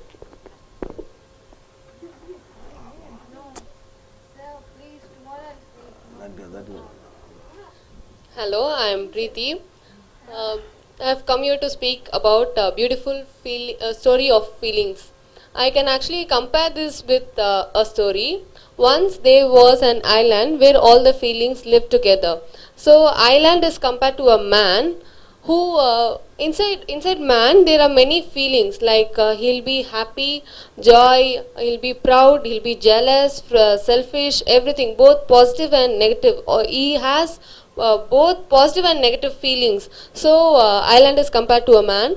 One day there came a storm, in the sea. a man cannot live happily throughout his life. He will have some misunderstanding with the people he behave, to whom he communicate. He will have a misunderstanding, and the island was about to drown. So what I can imagine is a misunderstanding between two people. So a storm came. Every feeling was scared. But love made a boat to escape. So by this line, I understand that love can change anything. It can support anything, and it can recover anything. That is what I understand by this line. Love made a boat to escape. So all the feelings jumped in the boat, except for one feeling. Okay. Love got down to see who it was. Love cannot leave one feeling, because it should love everything. By the name itself, by the name love, it means that it loves everything. So it can't leave one feeling. It was ego. So love tried and tried, but ego didn't move. Everyone asked love to leave ego and come in the boat. Love was meant to love. Yeah, okay. Love was not ready to leave ego. It even respected ego as a feeling. So it tried its best. It tried its best to help ego to come into the boat so that it can survive. It remained with ego. All other feelings left alive, but love died because of ego. Okay. All the feelings escaped, but love died with ego. It tried to save ego, but it couldn't it couldn't save ego. Could you tell about your life's experience? As it finished? Yeah. Sir, love cannot be in a place where ego is. No, what I'm asking is, could you tell about your character like that? What exactly you are? Are you a lovable character, or are you an egoistic person? I'm Be a lovable honest. character. Lovable character. Yes. Okay. You don't have any egos with anybody? Not like that. I do have at some times, but I'm trying to come out of it. Okay. Sometimes you get. I have ego. Yes. Okay. Sometimes you get blinded because of egoistic, Yes. and you are not able to express your love, right? Yes. Yes. That is what. Love cannot be in a place where ego is. Yes. Good. நண்பர்களே, Ace American ஆங்கில வகுப்புகளுக்கு வரவேற்கிறோம். உங்களுடைய கதை மனித நேயத்தை தொடக்கூடிய கதை, அழகான ஒரு கதை, உணர்வுகளை பற்றி கதை. உணர்வுகள் என்பது என்ன? நீதான் அந்த உணர்வுகளாக மாறிவிடுகிறாய். அன்பானவன் என்று சொல்கிறார்கள், கோபக்காரன் என்று சொல்கிறார்கள், பொறாமைக்காரன் என்று சொல்கிறார்கள். பல உணர்வுகளினுடைய சங்கமம் தான் மனிதன். ஸோ இங்கே ஒரு கதை கொடுக்கப்பட்டிருக்கிறது, ஒரு தீவு. அந்த தீவிலே பல உணர்வுகள் இருக்கிறது. கோபதாபம் உணர்வு, உணர்ச்சிகள், சங்கடம். ஸோ பல உணர்வுகள் ஒரு தீவிலே இருக்கிறது. இது ஒரு அடையாளமாக, ஒரு கதையாக சொல்லப்பட்டிருக்கிறது. ஒரு கடும் புயல் வருகிறது, அந்த தீவு அழிய போகிறது. ஸோ இந்த அன்பு என்ற ஒரு உணர்வு ஒரு படகை செய்கிறது. அந்த மூழ்கக்கூடிய அந்த தீவிலிருந்து தப்பிப்பதற்காக ஒவ்வொரு உணர்வுகளுக்கும் ஒவ்வொரு உயிராக நாம் நினைக்கிறோம். அந்த அன்பு என்ற அந்த உணர்வு ஒரு படகை செய்கிறது. ஸோ அனைத்து உணர்வுகளும் அந்த படகுக்குள்ளே குதித்து விடுகிறார்கள். ஸோ அன்பு வந்து சோதிக்கிறது, எத்தனை உணர்வுகள் வந்திருக்கிறது என்று பார்க்கிற பொழுது அனைத்து உணர்வுகளும் வந்திருக்கிறது, ஒரு உணர்வை தவிர. அந்த ஒரு உணர்வு என்ன என்று பார்க்கிற பொழுது அது ஈகோ என்று சொல்லக்கூடிய தான் என்ற அகந்தை. ஸோ அந்த அன்பு என்ற அந்த உணர்வு அந்த அகந்தை என்ற உணர்வுடன் கெஞ்சி கேட்டுக்கொள்கிறது, வா படகிலே செல்வோம், நாம் உயிருடன் பிழைப்போம், அனைத்து உணர்வுகளுடன் சென்று விடலாம் என்று அந்த அன்பு உணர்வு கேட்க, இந்த தலைக்கணம் பிடித்த திமிர் பிடித்த அகந்தையான அந்த உணர்வு வர முடியாது என்று சொல்ல அங்கே அன்பு கொல்லப்படுகிறது, அன்பு மூழ்கடிக்கப்படுகிறது, அன்பு சாகடிக்கப்படுகிறது. ஸோ இதன் மூலமாக இந்த கதையினுடைய தத்துவம் என்ன என்று பார்க்கிற பொழுது, அன்பு அந்த அகந்தை என்ற உணர்வுக்கு இடம் கொடுத்தால், அன்பு அந்த அகந்தையுடன் நட்புறவு கொண்டால், அந்த அன்பு அகந்தையுடன் நெருக்கமாக இருந்தால் அங்கே அன்பு செத்தொழிக்கப்படுகிறது, அழிக்கப்படுகிறது. ஒரு மதர் தெரசாவிடம் ஒரு அகந்தை இருப்பதை நினைத்து கூட பார்க்க முடியாது. ஒரு ஜீசஸ் கிரைஸ்ட ஒரு அகந்தை இருப்பதை நினைத்து கூட பார்க்க முடியாது. ஒரு மகாத்மா காந்தியிடம் அகந்தை இருப்பதை நினைத்து கூட பார்க்க முடியாது. அன்பு என்பது அன்பு அடையாளம். அன்பு என்பது எல்லாரிடமும் அன்பு காண்பிக்க முடியும். அன்பு என்பது ஒருவரிடம் மட்டும் அன்பும் இன்னொருவரிடம் வெறுப்பை காண்பிக்க முடியாது. அன்புடையவன் அனைவரிடமும் அன்பை காண்பிப்பானே ஒழிய அவன் மற்ற உணர்வுகள் கெட்ட அகந்தை என்ற உணர்வை காண்பிக்க மாட்டான். இதுதான் இந்த கதையினுடைய காராம்சம். இன்று 2014 அநேக மனிதர்கள் 95% அன்பிற்காக ஏங்கக்கூடியவர்களாக இருக்கிறார்கள். மென்டல் ஹாஸ்பிட்டல்களிலே, சிறைச்சாலைகளிலே, டாஸ்மாக் கடைகளிலே இந்த அன்பு கிடைக்காமல் மது அருந்துகிறார்கள், சிகரெட் புகைக்கிறார்கள், பைத்தியக்கார ஹாஸ்பிட்டலில் சேர்க்கப்படுகிறார்கள், கொள்ளை அடிக்கிறார்கள், சிறை வாசம் அனுபவிக்கிறார்கள். இந்த அன்பு என்று இல்லாத ஒரு காரணத்தினால்தான் இத்தனை பைத்தியக்காரத்தனங்கள் நாட்டிலே நடந்து கொண்டிருக்கிறது. ஸோ இந்த அன்பை வளர்ப்பதற்கு அந்த அகந்தை என்ற ஒரு உணர்வை அந்த அன்புடன் நெருங்க வைக்காமல் பார்ப்பதுதான் நம்மளுடைய தலையாய கடமை. ஸோ அன்பு, love without pride, love single without pride, it makes a man's life successful. இதுதான் ஒரு மனிதனை வெற்றி அடைய வைக்கும். இனி அடுத்து வரக்கூடிய வீடியோக்களில் மற்றவைகளை பார்ப்போம். Thank you very much friends. Welcome here to his American English storytelling class, philosophy stories. The stories about inspiration with some morality is there inside that moral. Here story number 5 and video number 5, the black spot.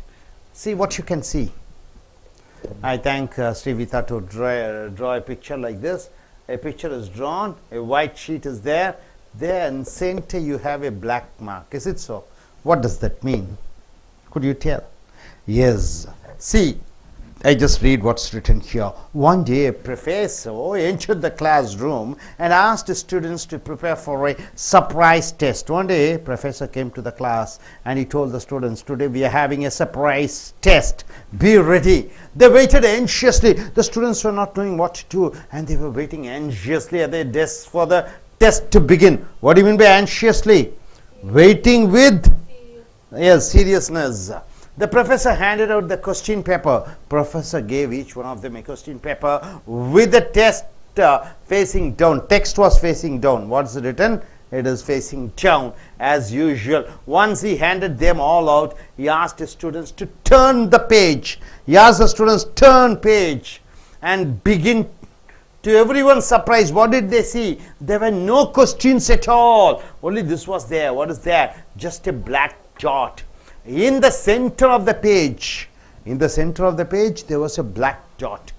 The professor, what did the professor do? The professor, seeing the expressions on everyone's face, all the boys were shocked. Just a black dot, what to do? And told them the following, I want you to write what you see there. Professor told them, please write what you see in the paper. What is written in the paper? White sheet with a black dot. The students were confused, got started on the inexplicable task. They started writing. At the end of the class, what happened? The professor took all the answer papers after the test. As in the examination hall, the examiner takes all the paper. So the professor took all the answer sheets and started reading each of them aloud. So first paper he took, he started reading. What's it given? What's the answers the boys have written in front of all the students, all of them with no exceptions, everybody. What did they write? They described the black spot. Sir, the white sheet is there. In the white sheet, in the middle of the white sheet, there's a black spot. Trying to explain its position in the middle of the sheet. They're telling where the black sheet is. After all had been read, the classroom was silent. The professor began to explain. What did he explain? I'm not going to grade on you this. I'm not going to give marks on this. I just wanted to give you something to think about. I want you people to think about. No one wrote about the white part of the paper. Nobody has written. What is this white part? Everybody has written the black part. Everyone focused on the black dot. And the same happens in our lives also. In our lives also, we always think about the black mark, but we always focus on the dark spots. Our life is a gift. Only once you live. This life is a wonderful gift given to us by God with love and care. God gave this life with love and care. And we always have reasons to celebrate, enjoy the life. Nature renewing itself every day you are born. Every single day you are born, night you die. Early morning you wake up, you are a newborn child, a newborn baby. Our friends around us are new. The job is new that provides a livelihood. Job is there. I am a teacher. The teaching profession gives me food. The miracles we see every day we see miracles. Today's climate is hot. June month we find the climate is rainy season. December you find it is cold. Life is so wonderful. We don't see all those things. We always bother about our problems. However, we insist on focusing only on the dark spots we are focusing. What is the dark spot?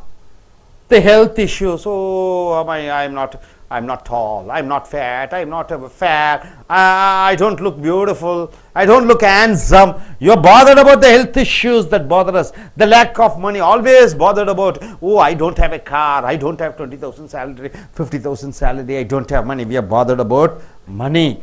We are bothered about the complicated relationship. Oh, my boyfriend has left me. Oh, my girlfriend has left me. Oh, my wife is shouting like this to me. Oh, my husband is shouting at me like this. Always complaining, always complaining. Money, your health, about your relationship. With a family member, the disappointment with a friend. Oh, my friend has cheated me. She has not spoken. She has not spoken. So here the dark spots are very small. The dark spots are very, very small. When compared to everything we have, what do we have? We have a good heart. We have good blood circulation. We have good hair. We have good atmosphere. We live in a beautiful world. We don't think about that. But they are the ones that pollute our minds. Which are the things which pollute our mind? Take your eyes away from the black spots. Take away your eyes from the black spots. Don't ever think what you don't have. Think what you have in your life. Enjoy each one of your blessings. Each one of your blessings. Your hand is functioning. Blessing. You are able to see. It's a blessing. See, imagine the people without eyes. See people who are not able to speak. See people who don't have a father, you have a father. See people who don't have a husband, you have a husband. See people who don't have a wife, you have a wife. See people who are not able to walk, God blessing, you can walk. So think about people who don't know to read and write. You are able to read and write. Take your eyes away from the black spots in your life. Enjoy each one of your blessings. Each one of your blessings. Each moment that life gives you, each and every second that gives you, enjoy it. Be happy and live a life of positively. Don't live a life of negatively. So my dear friend, this is most important. Every day we find problems, useless problems. People complaining without any reasons. They're not happy about what they have. They are just, always sad about telling their problems. Here I request one of my students to come forward and tell this moral to the world. Tell this moral to her friends. Come forward. Yes. Next, be ready, Divya. About this philosophy. Say something about this. What is given? You want me to read it? Yes. Read it. Yeah. Shall I look into it? Okay. The black spot. One day, a professor entered the classroom and asked his students to prepare for a surprise test. They waited anxiously at their desks for the test to begin. The professor handed out the question paper with the text facing down as usual. Once he handed them all out, he asked his students to turn page and begin. To everyone's surprise, there were no questions, just a black dot in the center of the page. The professor, seeing the expression on everyone's face, told them the following. I want you to write what you see there. The student, confused, got started on the inexplicable task. At the end of the class, the professor took all the answer papers and started reading, each of them aloud in front of all students. All of them, with no exceptions, described the black dot, trying to explain its position in the middle of sheet, etc., etc.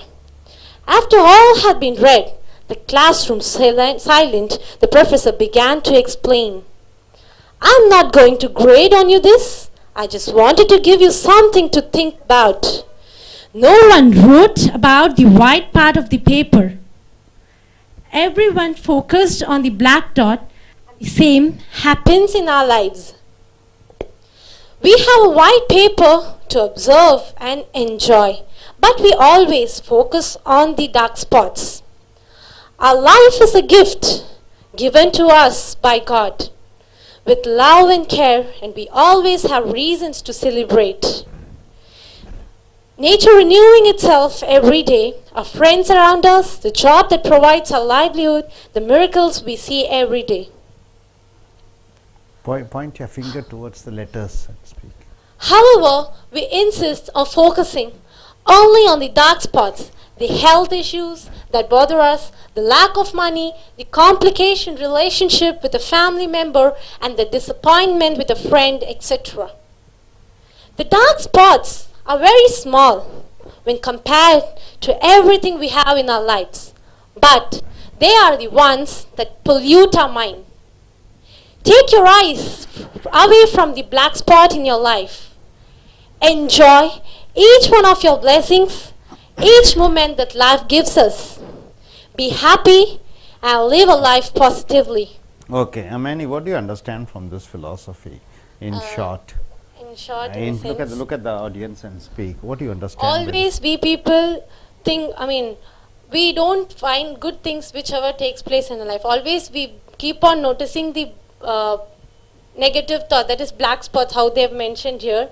We have we have a good family, good friends, and all good things we have, but still we keep on thinking about all the bad things, that is we are not rich, we are not getting this, we are not getting that, always greedy about things. We are not happy with what we have. We always our minds are stretched, always our minds are stretched. So from this story, I understand that always be happy with what you have. Try to create happiness within the things which you have, instead of having a big thoughts and So expectations. how is in your case? It is like this black spot only. I keep on thinking, I keep on dreaming of big things in my life. But I think so that I should change my attitude. Good. That's it. It's nice to hear the good about you. You are telling frankly. Yes, Divya, you can come forward. நண்பர்களே, Ace American ஆங்கில வகுப்புகளுக்கு உங்களை வரவேற்கிறோம். உங்களுடைய inspirational short story, ஊக்கம் மிகுந்த இந்த ஆன்மீக கதைகளுக்கு உங்களை வரவேற்கிறோம். இங்கே இந்த போர்டிலே பார்த்தீர்கள் என்றால் ஒரு பேப்பர் வரையப்பட்டிருக்கிறது. அந்த பேப்பரில் நடுவில் ஒரு கருப்பான ஒரு சிறு ஒரு மைய புள்ளி இருக்கிறது. ஒரு கல்லூரியிலே ஒரு ஆசிரியர் வருகிறார், தன்னுடைய மாணாக்களுக்கு பேப்பர் கொடுக்கிறார். அந்த பேப்பரை மடித்து அந்த பேப்பருக்குள்ளே என்ன இருக்கிறது என்று பார்க்க சொல்கிறார். அந்த பேப்பர் இப்படி இருக்கிறது. அந்த பேப்பரிலே நடுவிலே ஒரு கரும்புள்ளி இருக்கிறது. அனைத்து மாணவர்களிடம் அதை எழுத சொல்கிறார், என்ன இருக்கிறது என்று. அனைத்து மாணவர்களும் எழுதுகிறார்கள், அந்த பேப்பரிலே நடுவிலே கரும்புள்ளி இருக்கிறது என்று. அந்த கரும்புள்ளியை பற்றி தான் அனைத்து மாணவர்களும் எழுதியிருக்கிறார்களே ஒழிய அந்த கரும்புள்ளியை சுற்றி இருக்கக்கூடிய அத்தனை வெள்ளை இடங்களை பற்றி அவர்கள் எழுதவில்லை. இந்த கரும்புள்ளியை மட்டும்தான் எழுதியிருக்கிறார்கள். ஸோ வாழ்க்கையினுடைய தத்துவம் என்ன என்று பார்க்கிற பொழுது, வாழ்க்கை அருமையான வாழ்க்கை, சந்தோஷமான வாழ்க்கை, மகிழ்ச்சியான வாழ்க்கை. வாழ்க்கையிலே அனைத்தும் இருக்கிறது. நல்ல கண்கள் இருக்கிறது பார்ப்பதற்கு, கேட்பதற்கு காதுகள் இருக்கிறது, பேசுவதற்கு வாய்கள் இருக்கிறது, உண்ணுவதற்கு உணவு இருக்கிறது, நண்பர்களுக்கு நண்பர்கள் இருக்கிறார்கள், கணவன் இருக்கிறார், மனைவி இருக்கிறார், குடும்பம் இருக்கிறது. அனைத்தும் இருந்தும் நாம் அந்த இல்லாத அந்த சிறு கரு மையத்தை பற்றித்தான் நினைக்கிறோம். சிலர் பேருக்கு உடல் அழகாக இல்லை என்று வருத்தம், பணம் அதிகமாக இல்லை என்று வருத்தம், சில பேருக்கு முடிந்து போன உறவுகளை பற்றி நினைத்து அதில் வருத்தப்பட்டு காலை முதல் இரவு வரை நாட்கணக்கிலே, மாதக்கணக்கிலே, வாரக்கணக்கிலே, வருடக்கணக்கிலே அதை நினைத்து ஏங்கிக் கொண்டு வாழ்க்கையை வீணடைத்து கொண்டு இருக்கிறார்கள். கரும்புள்ளிகளை பற்றி நினைக்க வேண்டாம். அந்த வெள்ளை இடங்களை பற்றி, இருக்கக்கூடிய நிறைந்த அந்த வெள்ளை இடங்களை பற்றி நினைப்போம். அதை பற்றி நாம் யோசிப்போம். இதுதான் வாழ்க்கையின் தத்துவம். Hope you are able to understand. Are you clear? Thank you very much. Friends, welcome to AS American English. This is a truly inspiring story of success of Thomas Alva Edison. Who is Thomas Alva Edison? Could you tell me? The greatest scientist ever the world has found. The scientist who has invented bulb. The scientist who has made night into day. The scientist who has made electricity. The scientist who has invented bulb. So recently, in the beginning of this century, they were trying to find out who are the best men who was born in this world. Who is the best man who is born in this world? Millions and billions of people are born in this world. Whom do you consider the man who has contributed the best to the humanity or science? Humanity and science. Who is the best person? No, not at all. In this world. And it is sent, the questionnaires were sent all around the world. Who transformed the world? Who transformed the humanity? Who made a greatest contribution to human being? Number one person is Muhammad, the founder of Islam. He brought peace, he brought harmony, he brought discipline amongst the people of the world. And the second most important person is Jesus Christ. And the third most important person who has done a great contribution to the humanity is Thomas Alva Edison, the person who has changed the night into day, the person who has invented the bulb, electricity. So dear friends, here he says, Thomas Alva Edison, I haven't failed. I have just found 10,000 ways that won't work.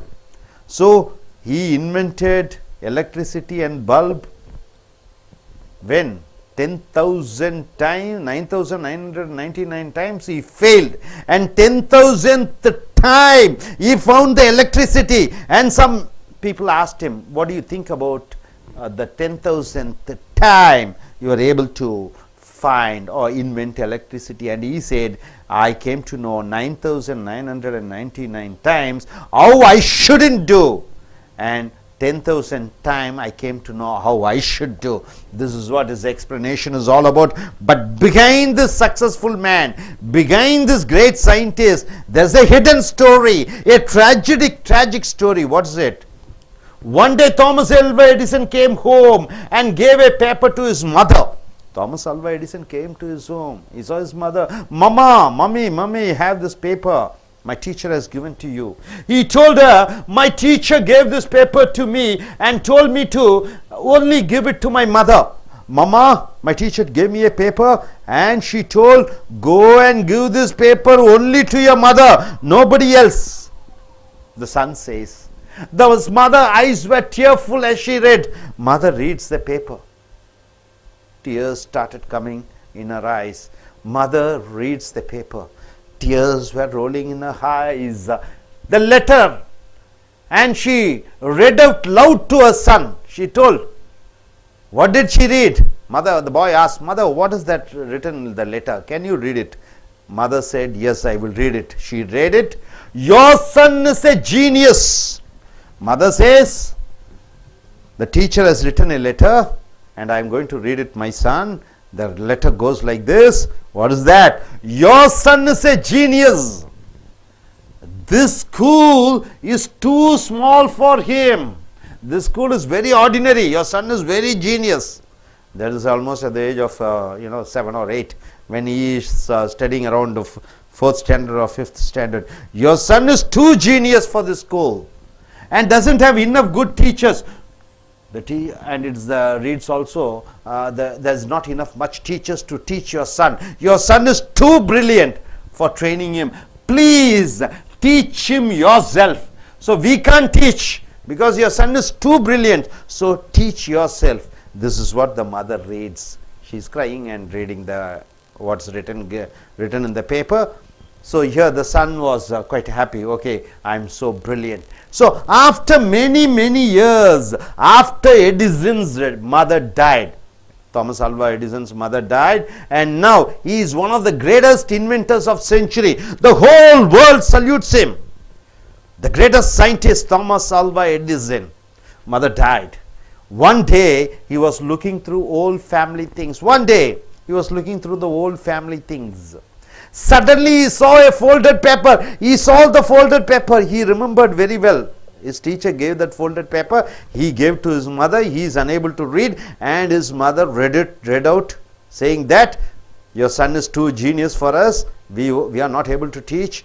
So teach by yourself. So that paper he finds out in the corner of the drawer in a desk.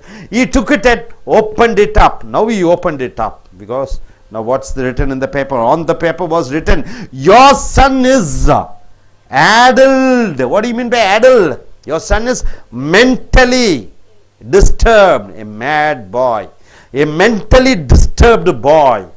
We won't let him come to school anymore. So we are not going to allow him to sit in the class. He is a mentally disturbed child, fit for nothing. We can't teach him. So take him away. Edison cried for hours. At that age, he was almost 60s and 70s. He cried, and then he wrote in his diary. What did Thomas Alva Edison write in his diary? Thomas Alva Edison was an adult child. He writes about himself. Thomas Alva Edison is a mentor. By a hero mother, because of a hero mother, Thomas Alva Edison became the genius of the century. So what's behind the story? Mother's love made a mentally disturbed child to become a world famous scientist. The scientist world has never seen such a scientist. The man who has invented bulb and electricity. Once in his school days, he was considered to be a madman, but only mother's love, mother's inspiration, mother's determination, mother's direction made the son the world's best scientist. So here, never give up, be confident. Remember, be it life, sports, or career, or any competition, any battle is won twice. First, it is in your head. Hope you are able to understand. Are you clear? I request this young lady to come forward and tell this inspirational story to our audience. Yes, come forward.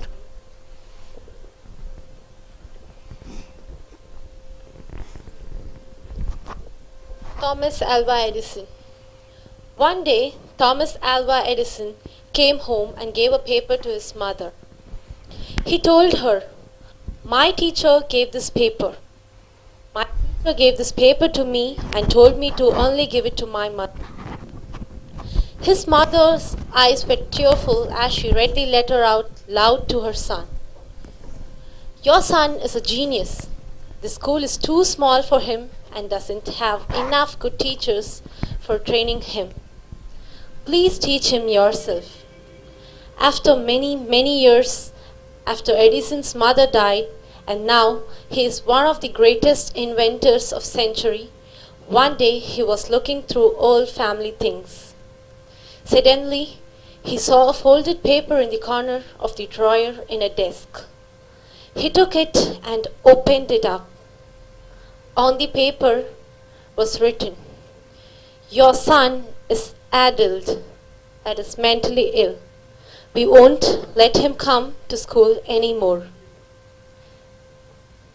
Edison cried for hours, and then he wrote in his diary, Thomas Alva Edison was an adult child that, by a hero mother, became the genius of the century. The moral of the story is, never give up, be confident.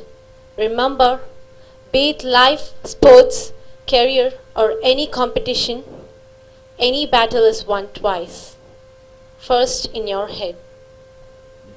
Thank you very much. Yes, Srimitha, please come forward.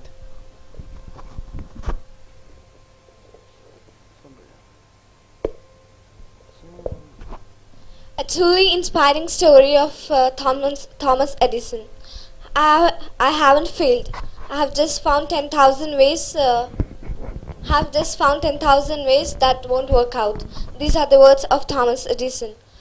One day, Thomas Edison, he went to his mom and gave a letter which was given by his teacher. Then he said to his mother, "Mom, my teacher gave this paper to give it to you, only to give it to you."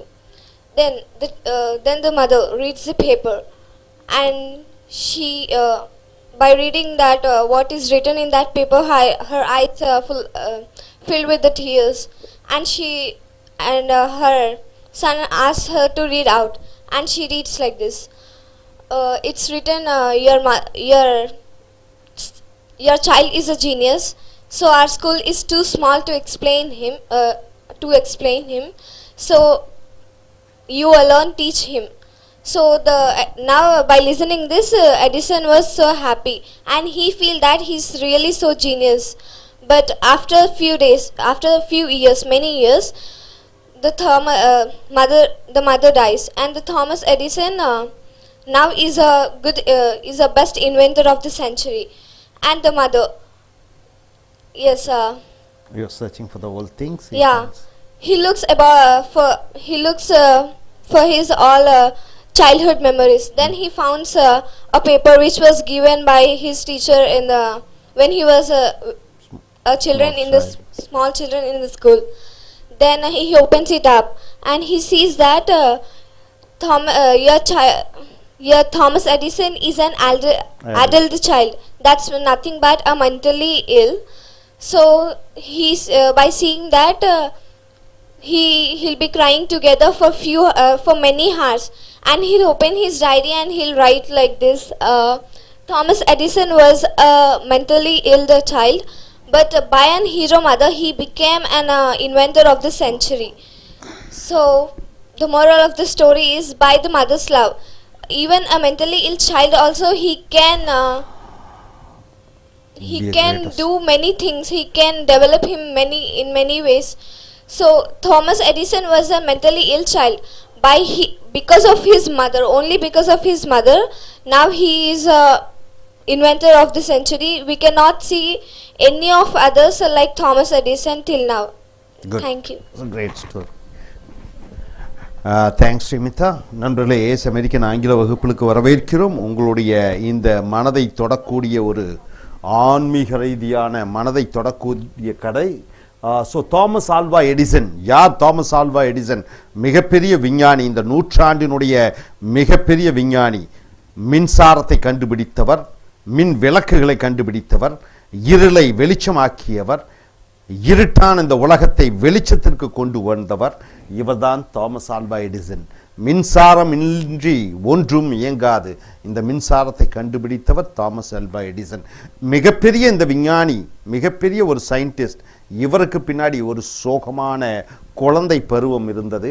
இவர் என்ன சொல்கிறார்? 10,000 முறை முயற்சி செய்து மின்சாரத்தை கண்டுபிடித்தார். அப்போ ஒரு நிருபர் கேட்கிறார், இதை பற்றி என்ன நினைக்கிறீர்கள்? 10,000 முறை முயற்சி செய்து மின்சாரத்தை கண்டுபிடித்தீர்கள் என்று கேட்கிற பொழுது அவர் சொன்னார், 999 முறைகள். எப்படி ஒரு காரியத்தை தவறாக செய்தேன் என்பதை அறிந்து கொண்டேன். 10வது முறையிலே எப்படி நன்றாக சரியாக செய்ய வேண்டும் என்று அறிந்து கொண்டேன் என்ற தத்துவத்தை சொல்கிறார். ஒரு நாள் தாமஸ் ஆல்வா எடிசன் 2வது 3வது 4வது படிக்கக்கூடிய அந்த பருவ நாட்களிலே வீட்டிற்கு வருகிறார். தன்னுடைய அன்னையிடம் சொல்கிறார், அம்மா, இந்த காகிதத்தை ஆசிரியர் உன்னிடம் கொடுக்க சொன்னார், உன்னிடம் மட்டுமே கொடுக்க சொன்னார், படியுங்கள் என்று சொல்ல, அந்த பையன் சிறு பாலகனுக்கு அது படிக்க தெரியவில்லை. இந்த அன்னையார் படிக்கிறார். அந்த கடிதத்திலே எழுதப்பட்டிருக்கிறது. என்ன எழுதப்பட்டிருக்கிறது? அவங்க அம்மா உரத்த சொல்கிறார் பையனிடம், உங்களுடைய மகன் மிகப்பெரிய ஜீனியஸ், அறிவு சார்ந்தவன், புலமை மிக்கவன். இங்கு ஆசிரியர்களுக்கு அவனிடம் பாடம் சொல்ல முடியாத ஒரு நிலை இருக்கிறது. ஆசிரியர்கள் உங்கள் பையனுக்கு பாடம் எடுக்க முடியாத நிலையில் இருக்கிறார்கள். ஆசிரியர்கள் பையன் மிகவும் அறிவு கூர்மையுடையவனாக இருக்கிறான். ஆசிரியர்களால் அவனுக்கு பதில் சொல்ல முடியவில்லை.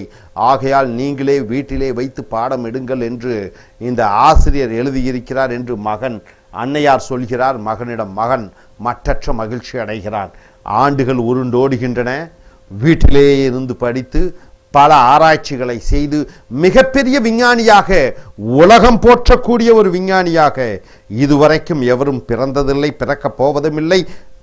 அந்த அளவு மிகப்பெரிய விஞ்ஞான சாதனைகளை படைத்த தாமஸ் ஆல்வா எடிசன் தன் அன்னையார் இறந்து மறைந்து முடிந்தவுடன் பழைய நினைவுகளிலே மிதந்து கொண்டிருக்கிற பொழுது பழைய காகிதங்களை எல்லாம் பார்க்க அங்கே அந்த சிறு காகிதம் கிடைக்கிறது. எந்த காகிதம்? தன்னுடைய சிறு வயதிலே ஆசிரியர் அனுப்பிய காகிதம். அந்த காகிதத்தை அன்னையார் படிக்கிறார். உங்கள் மகன் மிகச்சிறந்த ஞானமுடையவன், ஆசிரியர்கள் இல்லை அவனுக்கு பாடம் எடுக்க. அந்த காகிதத்தை பார்க்கிறார். அந்த காகிதத்தை எடுத்து பிடித்து படிக்கிறார். அதில் என்ன எழுதப்பட்டிருக்கிறது? தாமஸ் ஆல்வா எடிசன் என்கிற உங்களுடைய மகன் புத்தி சுவாதீனமற்றவனாக இருக்கிறான். இங்கே அவனுக்கு வைத்து பாடம் எடுக்க முடியாது. புத்தி சுவாதீனமற்ற உங்களுடைய பையனை நீங்கள் உங்கள் வீட்டிலேயே வைத்து பாடம் எடுத்து அவனை மேன்மைப்படுத்துங்கள். எங்களால் அவனை பள்ளியிலே அனுமதிக்க முடியாது என்று அவனை பள்ளியிலிருந்து அனுப்பப்பட்ட கடிதத்தை எழுதப்பட்டிருக்கிறது. தாமஸ் ஆல்வா எடிசன் அதை படிக்கிறார். உலகம் போற்றுகிறது தன்னை விஞ்ஞானி என்று. ஆனால் இந்த கடிதம் தான் ஒரு முட்டாள், மடையன், பைத்தியக்காரன் என்று எழுதியிருக்கிறார்கள் ஆசிரியர்கள். பள்ளியிலிருந்து தன்னை அனுப்பக்கூடிய இந்த கடிதத்தை பார்க்கிறார். உடனே தன்னுடைய டைரியில் எழுதுகிறார், இந்த தாமஸ் ஆல்வா எடிசன், நான் எழுதுகிறேன், உலகத்தின் தலை சிறந்த விஞ்ஞானி. தாமஸ் ஆல்வா எடிசன் ஒரு முட்டாள் குழந்தை. ஆனால் தன்னுடைய அன்னையினுடைய அன்பின் மூலமாக உலகின் மிகப்பெரிய ஜீனியஸாக, மேதையாக, விஞ்ஞானியாக உருவெடுத்தான் என்று தன்னுடைய வாழ்க்கையினுடைய சுயசரிதையை 3 வரிகளில் எழுதுகிறார். தாமஸ் ஆல்வா எடிசன் மனரீதியாக பாதிக்கப்பட்ட ஒரு முட்டாள். தன்னுடைய அன்னையினுடைய அன்பின் மூலமாக உலகத்தின் தலை சிறந்த ஒரு விஞ்ஞானியான உருவானான் என்பதை அந்த டைரியிலே பதிவு செய்கிறார். ஸோ நண்பர்களே, அன்னையினுடைய அன்பு, தந்தையினுடைய அன்பு, பாசம் ஒரு மனிதனை எட்ட முடியாத சாதனைகளை கூட எட்ட வைக்க முடியும்.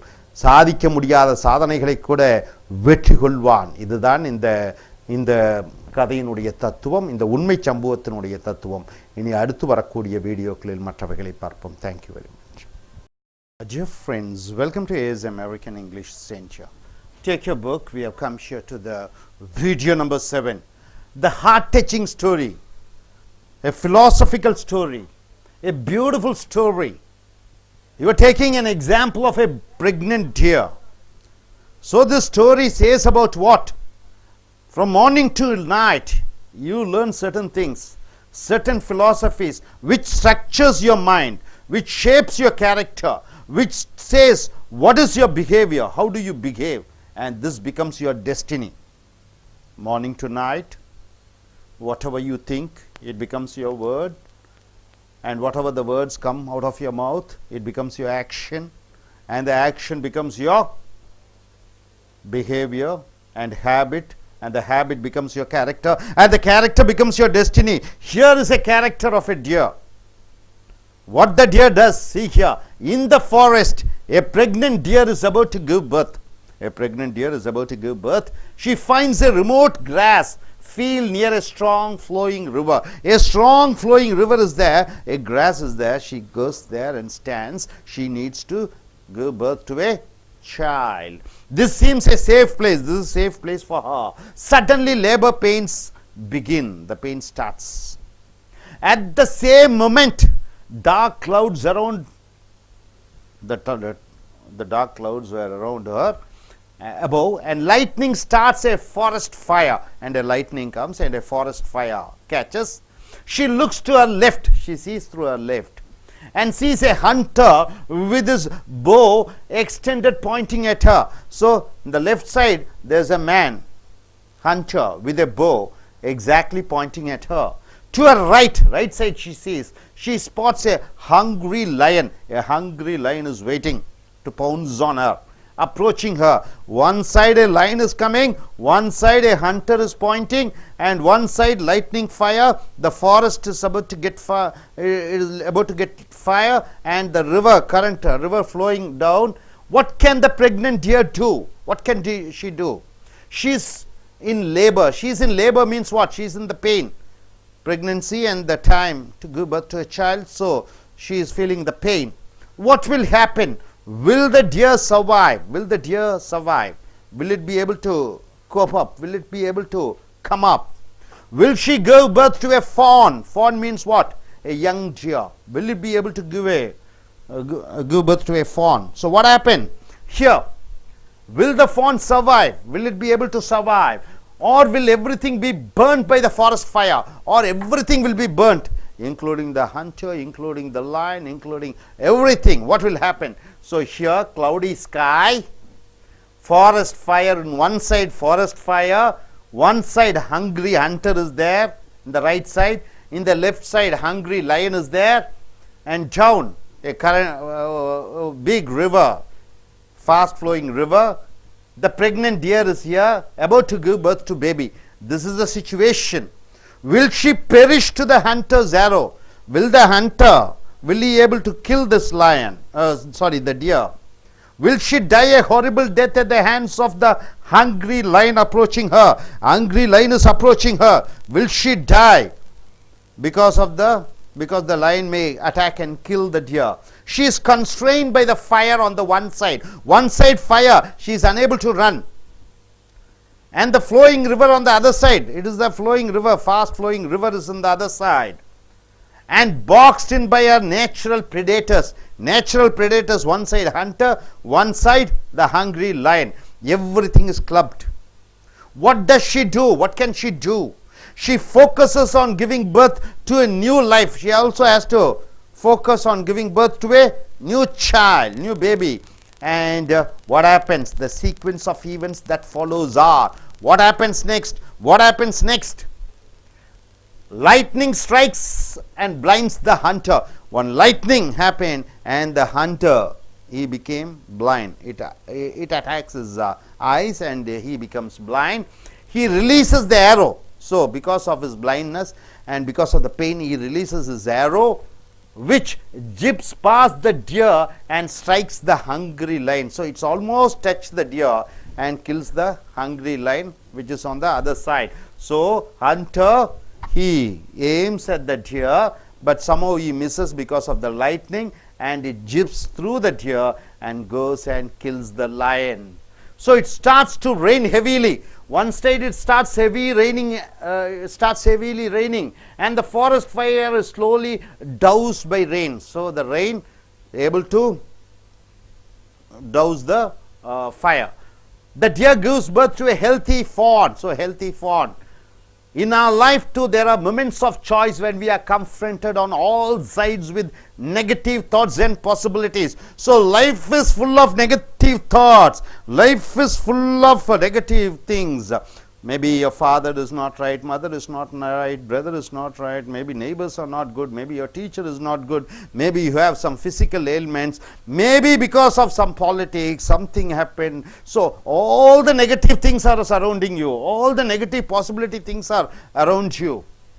Some thoughts are so powerful that they are overcome us and overwhelm us. So some thoughts, what is some thought? You may be highly ambitious of winning something, maybe on UPSC examination. Have you seen that many poor people, handicapped people, they are able to write and get through and become IAS officers, IPS officers.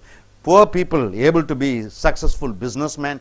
Have you seen, see, Obama is a person who comes from a, what type of community he comes from? He comes from black community. Once it is considered to be what?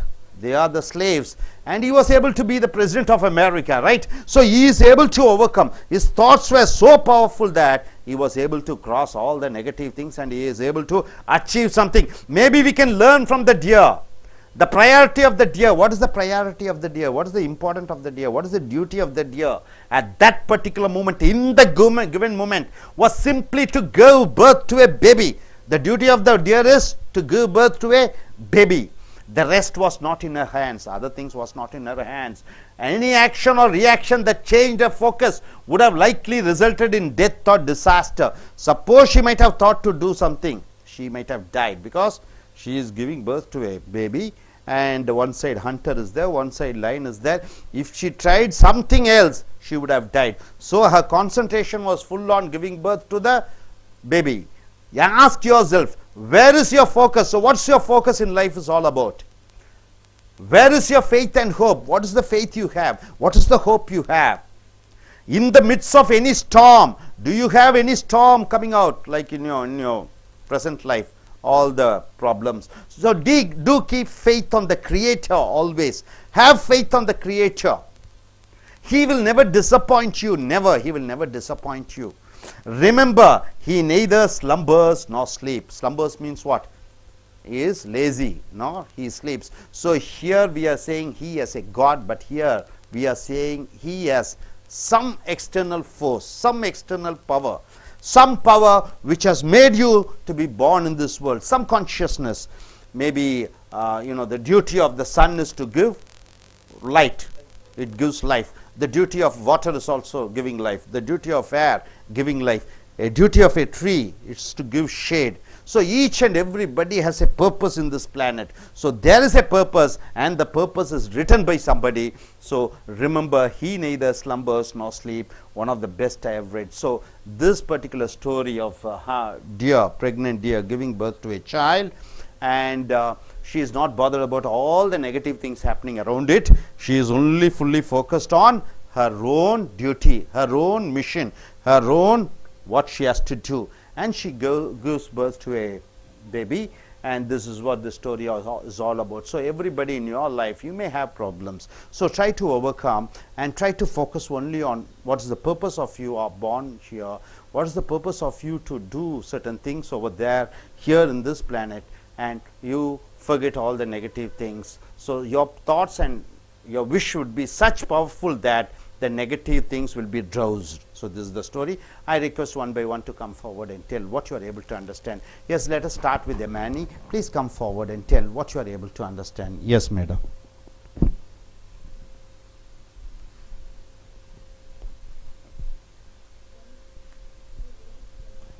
Yeah, you can just try to say. Yeah. The pregnant deer, such a beautiful story. In the forest, a pregnant deer is about to give birth. She finds a grass field near a strong flowing river. This seems a safe place. Suddenly, labor pain begins. At the same moment, dark clouds around bow and lightning starts a forest fire. She looks to her left and sees a hunter with his bow extended pointing at her. To her right, she spots a hungry lion approaching her. Look at the camera. What can the pregnant deer do? She is in labor. What will happen? Will the deer survive? Will she give birth to a fawn? Will the fawn survive? Or will everything be burnt by the forest fire? Will she perish to the hunter's arrow? Will she die a horrible death at the hands of the hungry lion approaching her? She is constrained by the fire on the one side and the flowing river on the other, and boxed in by her natural predators. What does she do? She focuses on giving birth to a new life. The sequence of events that follows are: lightning strikes and blinds the hunter. He releases the arrow, which zips past the deer and strikes the hungry lion. It starts to rain heavily, and the forest fire is slowly doused by rain. The deer gives birth to a healthy fawn. In our life too, there are moments of choice when we are confronted on all sides with negative thoughts and possibilities. Some thoughts are so powerful that they overcome us and overwhelm us. Maybe we can learn from the deer. The priority of the deer is in the given moment was simply to give birth to a baby. The rest was not in her hands, and any action or reaction that changed her focus would have likely resulted in death or disaster. Ask yourself, where is your focus? Where is your faith or hope? In the midst of any storm, do keep faith on the Creator always. He will never disappoint you, never. Remember, neither slumbers nor sleep. Okay, madam. Amani, were you in a situation like this deer? Were you in a situation like this deer, where a lot of villains are surrounding you? Either they want to kill you, they want to torture you. Have you faced a situation No, like not that? yet, no. So far, no villains have come in your life. So negative things have come in your life. No villains also has come No, in. sir. Nothing. Nothing. So far you have not stepped into the world, right? Okay, good, fine. I request this gentleman to come forward and tell me. You have to tell your own life experience also, where you met with problems, where you met with tortures, where you met with sufferings, right? You ask something about Karnanidhi, he might say, you know, they attacked his eyes. Once he was about to beaten up and he was put in the roadside as if he is dead, but somehow he is able to come up. And Jayalalitha, if you say, she will tell, you know, once in assembly they pulled her, all the, you know, try to insult her, humiliate her, all type of problems happen, right? So in like that, in your life, as any problems happen like that, and tell the situations and tell how you are able to overcome that. And what are you focused at? Even if all those things are there, I am going to achieve this. This is the purpose of my life is all about. I am not bothered about whatever the negative things surrounds me. Yes, start. Good morning, guys. Today we have seen about a story, a heart-touching story, and the title of the story is The Pregnant Deer. So here we are going to see about a story. In the forest, a pregnant deer is about to give birth. Let us say, you know, the story everybody, she also read, I also read. Sir, no, sir, it is the meaning also, okay, good.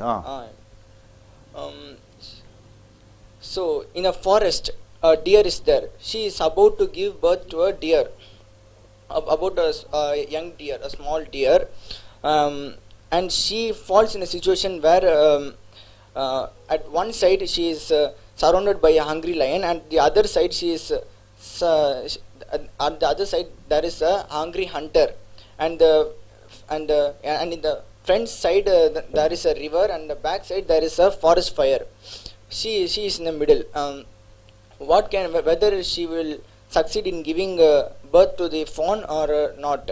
So in that situation, because of the dark lightning, there got a forest fire.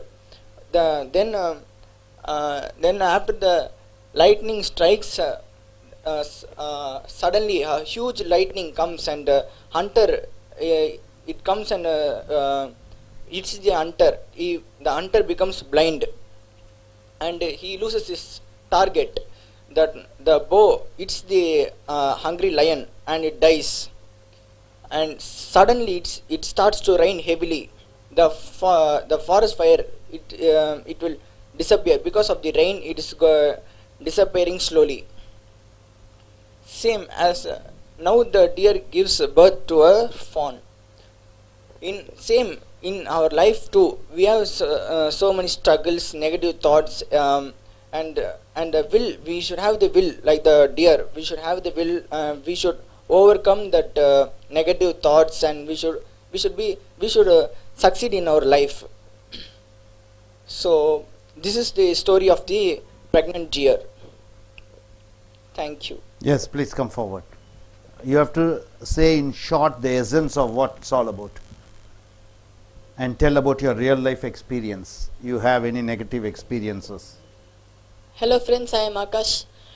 Today we saw about a story, and the story is about the title is Pregnant Deer.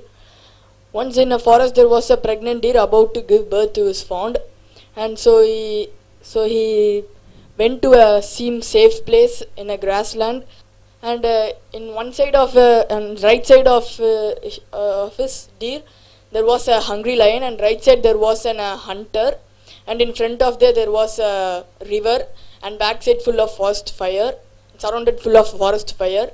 So can the deer able to survive, or she will die? And in this case it becomes the lightning that attacks the hunter, and the hunter gone blind, so he loses his grip from the arrow, and he just attacked at the hungry lion, and the lion dies, and suddenly a huge rain comes, and it vanishes all the forest fire, and we can see that, and it able to, so finally the deer is able to give birth to his fawn, because his only focus is to give only only focus is to give birth to his fawn, so he doesn't lose any concentration on that. So friends, we have many negative thoughts and many struggling in our life. We should all overcome that struggle like this deer. If any situation or anything if you face, keep trust on your creator always. She will do all the rest. And finally, remember the neither slums or sleep. Yes, man. You gentlemen, please come forward and tell all your problems in your life and how you are able to overcome and how you are able to focus on your duty. And what are the problems? You just share with everybody. Hi friends, I'm Abhijit, and I'm gonna summarize about the story Pregnant Deer. See, like my friend said, story. I'm just gonna say what we have learned on this about this story. We have learned that the deer who was surrounded by many negative things like the hungry lion, the hunter, and the forest fire. So it overcome it. He believed. The Pregnant Deer believed that nothing will happen to him. His will and his the possibility, and he believed in the Not Almighty. She. Okay, she believed in the Almighty, and she overcame all the negative thoughts like the hunter who was about to kill the deer. Through the lightning, it killed the lion. And like that, the lion died, and a huge rain came and this made the forest fire go. So in this case, we learned that we have to believe on the God, and He will help us. He won't disappoint us at any time. He will help us, and by the way, we should believe Him. And an experience I would like to share in my life was, I suppose, in standard 8th, I was only boy over there. Means only boy in the sense or in no, the class, sir, all are girls? No, sir. I was only boy who was surrounded all by negative things. Only boy surrounded with all negative Yes. things. Okay. Okay. So I said some bad thing to a girl in my class. Oh God! At 8th standard. Some bad because she irritated me. So I by mistake said a bad thing about her. Then she said, I'm gonna complain to the principal. So that's one negative thing. I might get expelled from the school. That was a bad thing. Expelled from the school. Yes, sir. Such a serious allegation.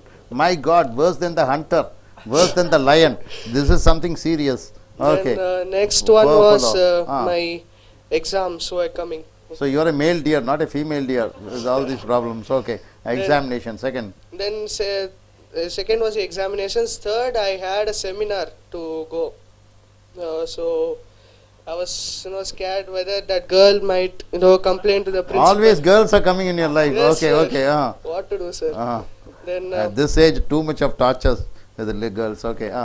Then next was the exams and next was the seminar. So actually I didn't do anything. I just consoled. I said sorry to that girl. She okay, sir, don't do it next time. Then all things went on smoothly. Okay. In your life, you have experienced so much of things. Okay. Yes, gentlemen. Next gentleman, please come forward, man.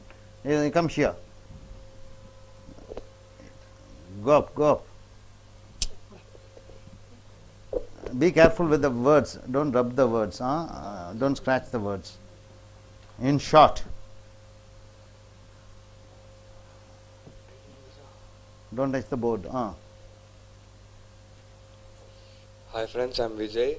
Today we saw a beautiful story about pregnant deer, which was a very heart-touching story. This pregnant deer was going to give a birth to his fawn. So she suffered with labor pain, and she was surrounded with many negative things, such as a hungry hunter, a hungry lion, and forest fire and river. So with her confidence and belief in and faith in God, which was helping to save her in the pain, I would like to share my experience with you that Give it a I sec. faced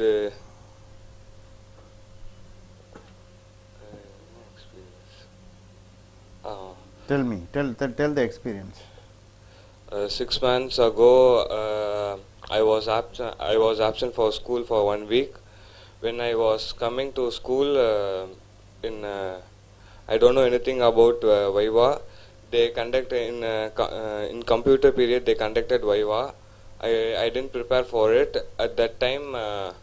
I was very scared, and my friends was demotivating me. That is, teacher will reduce your mark. That time, I was very scared, and no one helped me. I was believing God that teacher will not reduce my mark, and I prepared within that one period, and I spoke well. Teacher appreciated me.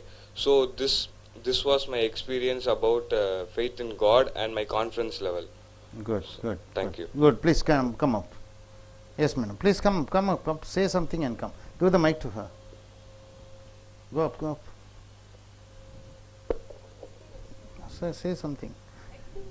It's okay. Just say what is the story is all about. Next to you. And today's story is about the pregnant deer, which is about to give birth to a fawn. One day, a pregnant deer was near the bank of the river, and to the left there was a hungry lion, and to the right there was a hungry hunter.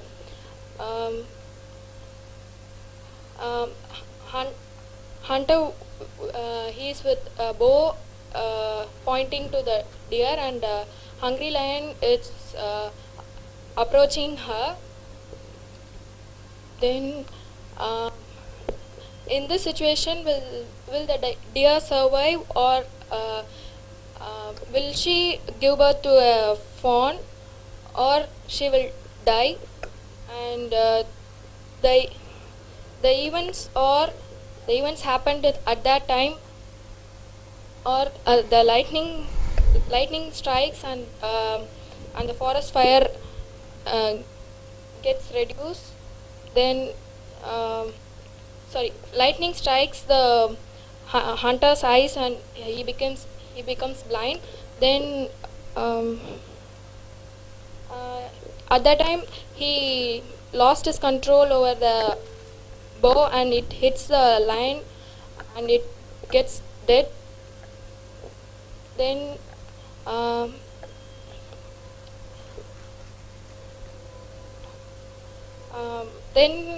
he the deer gives birth to a fawn successfully. The moral of the story is, if you believe in Creator or God and having faith and confidence, you will reach the level. Okay, you. Okay, you too. Okay. Okay. I just asked this young girl to come forward. Please come forward. You are not told. See, what our father, what our parents they do is they want our son and daughter not to involved in any problem. They want to give a secured, safe, protective life, right? This is what our parents are expecting us, and they do everything.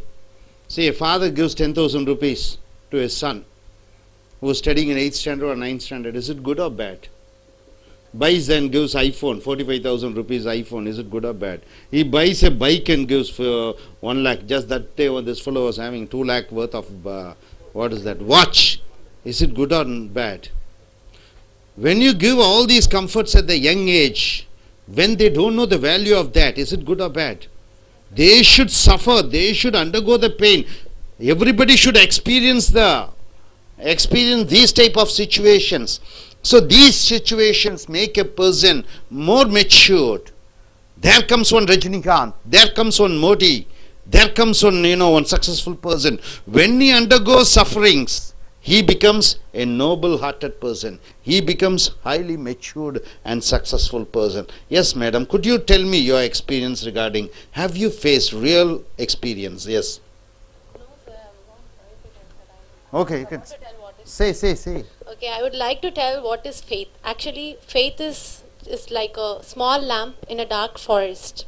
It doesn't show everything all around, but it gives enough light for the next step to be safe. So in this story, the moral is just like that. That is, since the deer had a faith in her creator, that's the reason why she was able to survive. That's the reason why she was able to give life to its fawn. So always have faith in God and never lose hope. We don't know what tomorrow will bring. So always have both the things in your life, that is faith and hope. Good. Yes, you like to speak. If you want, you can speak in Tamil also. We don't mind. Tamil பேசுறியப்பா நீ? Okay. நண்பர்களே, Ace American ஆங்கில வகுப்புகளுக்கு வரவேற்கிறோம். உங்களுடைய இந்த புக்கை எடுத்துக்கொள்ளுங்கள். கதை 7, இந்த மோரல் கதை, தத்துவ கதை, இந்த மனதை தொடக்கூடிய கதை என்ன என்று பார்க்கிற பொழுது, ஒரு மான், நிறைமாத கர்ப்பிணியான மான். இந்த மான் ஒரு குழந்தையை ஈன்றெடுக்க போகிறது. அது ஒரு காட்டிலே ஒரு புல் தரை அதிகமாக இருக்கக்கூடிய இடத்திலே தேர்ந்தெடுத்து அங்கே தன்னுடைய பிரசவத்தை முடித்துவிட வேண்டும் என்று அங்கே காற்று கொண்டிருக்கிறது. ஒரு பக்கம் கடுமையான ஆறு ஓடிக்கொண்டிருக்கிறது. இன்னொரு பக்கம் பார்த்தீர்கள் என்றால் வலதுபுறம் ஒரு பசியான ஒரு சிங்கம் நின்று கொண்டிருக்கிறது இந்த மானை சாப்பிடுவதற்கு. இந்த பக்கம் பார்த்தா ஒரு வேட்டைக்காரன் மானை வேட்டையாடுவதற்காக குறிவைத்து கொண்டிருக்கிறான். மேலே பார்க்கிற பொழுது கடுமையான தீ பிடித்து விடுகிறது அந்த காட்டிலே. கீழே வேகமாக ஓடிக்கொண்டிருக்கக்கூடிய ஆர். இதன் நடுவே அந்த மான் என்ன செய்ய வேண்டும்? கன்றை ஈன்றெடுக்க வேண்டும். ஸோ இவ்வளவு பிரச்சனை இருக்கிற பொழுது அந்த மான் எதை பற்றியும் யோசனை பண்ணவில்லை. தன்னுடைய முழு கவனத்தையும் தான் ஈன்றெடுக்கக்கூடிய தன்னுடைய குழந்தையை பற்றி, தன்னுடைய இளம் மானை பற்றி தான் நினைத்து குழந்தையை ஈன்றுவதற்காக முழு முயற்சியில் ஈடுபட்டு கொண்டிருக்கிறது. அப்பொழுது ஒரு மின்னல் தாக்கி அந்த வேட்டைக்காரனுடைய கண்கள் குருடாகி விடுகிறது. ஒரு நிமிடம் அவனுடைய அம்பை திசை மாறி அது சிங்கத்தை கொள்கிறது. அதே போன்று அதே நேரத்திலே கடுமையாக மழை பெய்து அந்த வனத்தில் இருக்கக்கூடிய அந்த தீயை அணைக்கிறது. மான் தன்னுடைய முழு கவனத்தையும் தான் ஈன்றெடுக்கக்கூடிய அந்த குழந்தையினுடைய அதை பற்றி மட்டுமே நினைத்து குழந்தையை ஈன்றெடுக்கிறது. ஸோ இந்த கதையினுடைய தத்துவம் என்ன என்று பார்க்கிற பொழுது, அன்றாடும் காலை முதல் இரவு வரை பல பிரச்சனைகள். ஆசிரியருடன் பிரச்சனை, தந்தையாருடன் பிரச்சனை, தாயுடன் பிரச்சனை, மகனுடன் பிரச்சனை, மனைவியுடன் பிரச்சனை, மக்களுடன் பிரச்சனை, வேலையிலே பிரச்சனை, வேலையில் உடலில் பிரச்சனை, பல பிரச்சனைகள் இருந்து கொண்டே இருக்கும். அதுதான் வாழ்க்கை.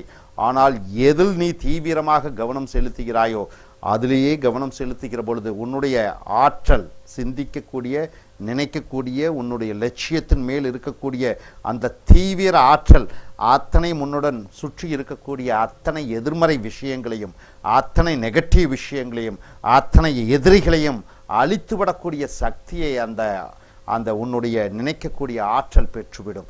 ஸோ எதில் நீ குறிக்கோளாக இருக்கிறாயோ, எதில் தீவிரமாக இருக்கிறாயோ, இந்த மான் தன்னுடைய முழு ஆற்றலையும் முழு சிந்தனையும் தான் ஈன்றெடுக்கக்கூடிய அந்த மானை பற்றியே நினைத்திருக்கிற காரணத்தினாலே வேட்டைக்காரன் கண் குருடாகிவிட்டது, பசியான சிங்கம் செத்து விட்டது, தீயுடன் எரிந்து கொண்டிருக்கக்கூடிய அந்த வனம் மழையால் அது அணைந்தது, குழந்தை ஈன்றெடுத்தது அந்த மான். ஸோ எதில் நீ தீவிர எண்ணத்துடன் இருக்கிறாயோ அப்பொழுது உன்னை சுற்றி இருக்கக்கூடிய எதிர்மறை விஷயங்கள் அனைத்தும் அழிந்துவிடும். இதுதான் இந்த கதையினுடைய தத்துவம். Hope you are able to get it. Tamil ஏதாவது சொல்ல விரும்புறியா? Okay, thank you very much. Friends, welcome to Ace American English. Story number 8, video number 8. The story of a woodcutter. Author Stephen Covey. It's a heart-touching story.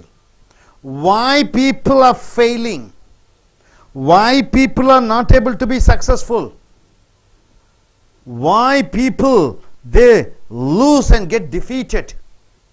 This is the story here. You find a lot of trees here. A woodcutter is cutting the tree. A woodcutter is cutting the tree. With what?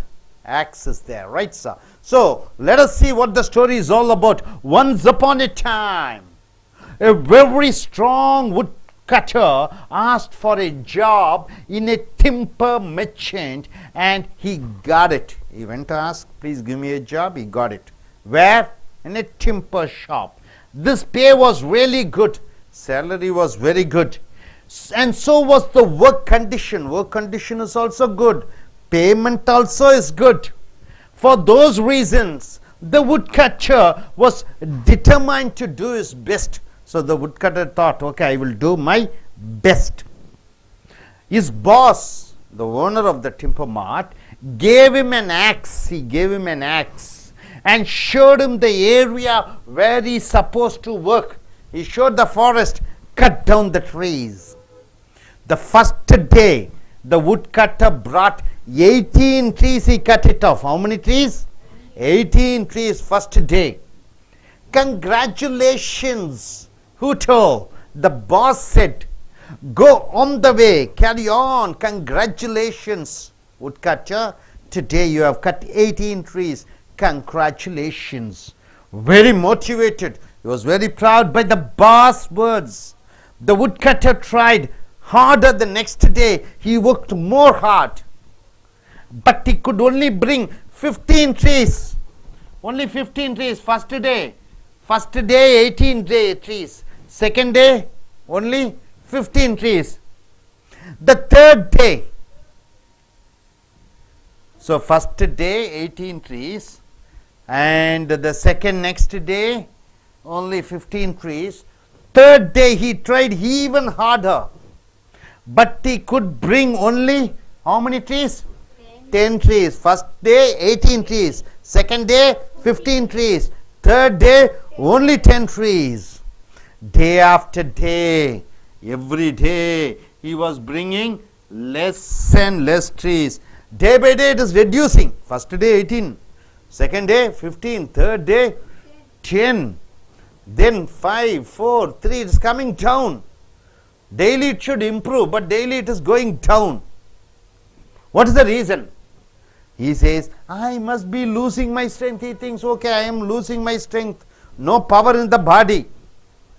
The woodcutter thought. He went to the boss and apologized. So he went to the owner and he said, sorry sir, I am not able to cut. I am sorry. Saying that he could not understand what was going on. I can't understand what's going on. Daily I am cutting lower trees, lesser and lesser. So when was the last time you sharpened your axe? The boss asked. What is the question the boss asked? Very important question. When was the last time you sharpened your axe? What do you mean by that? Daily you are cutting the trees. Fine. When was the last time you sharpened the axe? You have to sharpen, isn't it? Only if you sharpen you can cut more trees. Sharpen? I had no time to sharpen my axe. So the woodcutter said, I don't have time to sharpen my axe. I have been very busy trying to cut trees. I was very busy always cutting trees. I never sharpened it. Reflection. Our lives are like that. Our lives are like woodcutter's life. Daily our level of strength is going down. We sometimes get so busy that we don't take time to sharpen our axe. We don't have time. Sometimes, many times, see, we don't have time to sharpen our axe. In today's world, it seems that everyone is busier than ever. Everybody are busier, but less happy than ever. Everybody busy, but no happiness. Why? They are not sharpening. They are not sharpening their brain. Why is that? Could it be that we have forgotten how to stay sharp?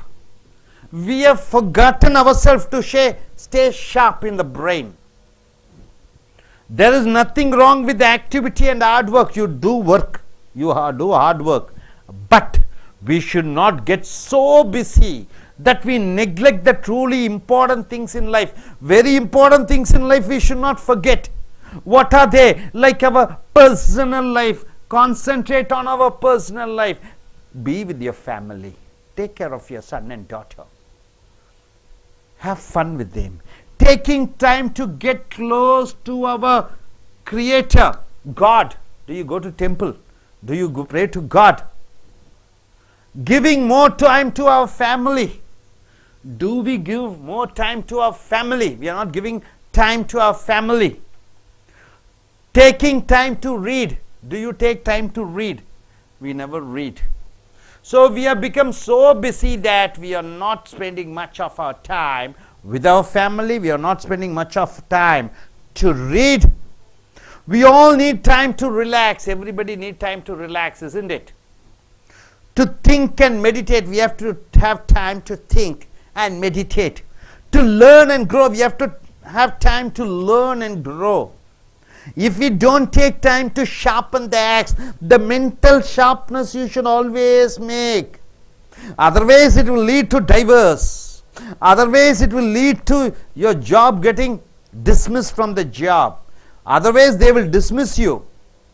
So here, we will become dull. You become dull and lose our effectiveness, our strength and our power and our energy, our talents, everything will go away.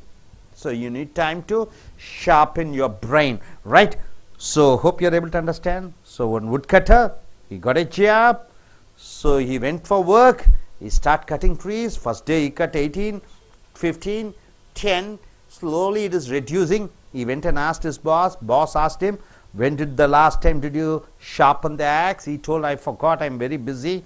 So this is our life. We never sharpen our axe. Sharpen our axe means the brain.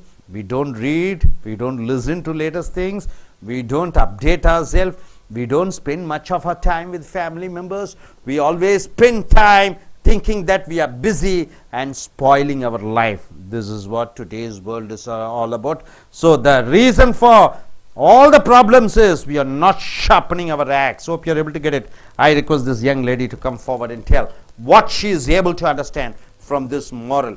Just say this moral without looking at the board. That will be a fantastic thing. Yes, madam. Once upon a time, a very strong woodcutter asked for a job in a timber merchant, and he was provided with the job. And the first day he was able to cut 18 trees, and the second day he was able to produce only 15 trees, and the third day it decreased to 10 trees, and he was confused, and he asked himself that why am I not able to produce much of trees? That is, why am I not able to cut down many trees? And he thought that he doesn't have strength, and he went and he spoke to the merchant, that is, I'm not able to produce much, I'm not able to cut much of trees. The reply was, the merchant replied that, when was your axe sharpened? And the woodcutter said, sharpened? Why the axe should be sharpened? So that's in this story they are relating the axe to our brain. So our lives are like our lives are like that. That is, we sometimes get so busy that we don't take time to sharpen our axe. In today's world, it seems that everyone is busier than ever, but less happy than ever. Why is that? Could it be that we have forgotten to sharpen our brain?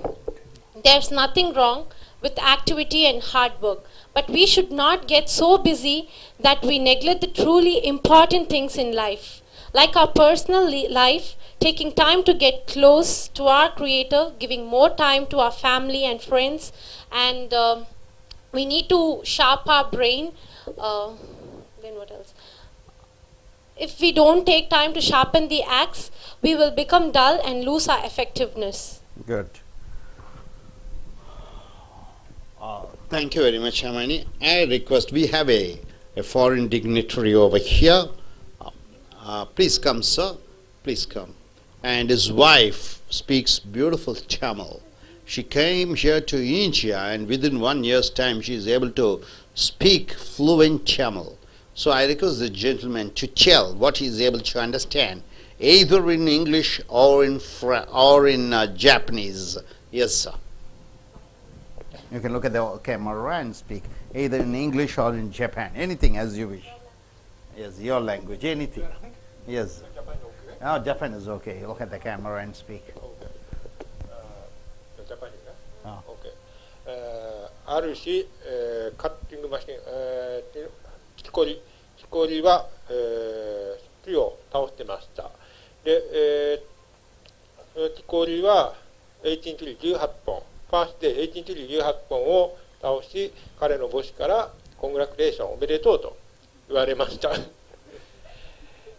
2日目、彼は、15本倒しました。15トリ。しかし、3日目、彼は10本しか倒せなかったと。で、なぜそれがどんどん減っていったのか、ディスクリーニングしたかというと、彼は常にその歯を研いでいなかったということが原因で、どんどん、生産の効率性が落ちていったということです。で、彼はなぜ研いでなかったというかというと、日々、忙しかったということです。で、これから言えるのは、常に、スタディ勉強なんでもいいけれども、常にシャープ、つまり自分の頭を磨くということが重要だということです。Good. That's all. Thank you very much, sir. Thank you very much. Thank you very much, sir. Yeah. Yes. நண்பர்களே, as American அகத்தாய்வு personality development வகுப்புகளுக்கு வரவேற்கிறோம். இங்கே மனதை தொடக்கூடிய கதை, மனதை நெகிழ வைக்கக்கூடிய கதை. இங்கே பார்த்தீர்கள் என்றால் மரம் வெட்டி இருக்கிறார், மரம் இருக்கிறது, கோடாலியை கொண்டு மரத்தை வெட்டுகிறார்.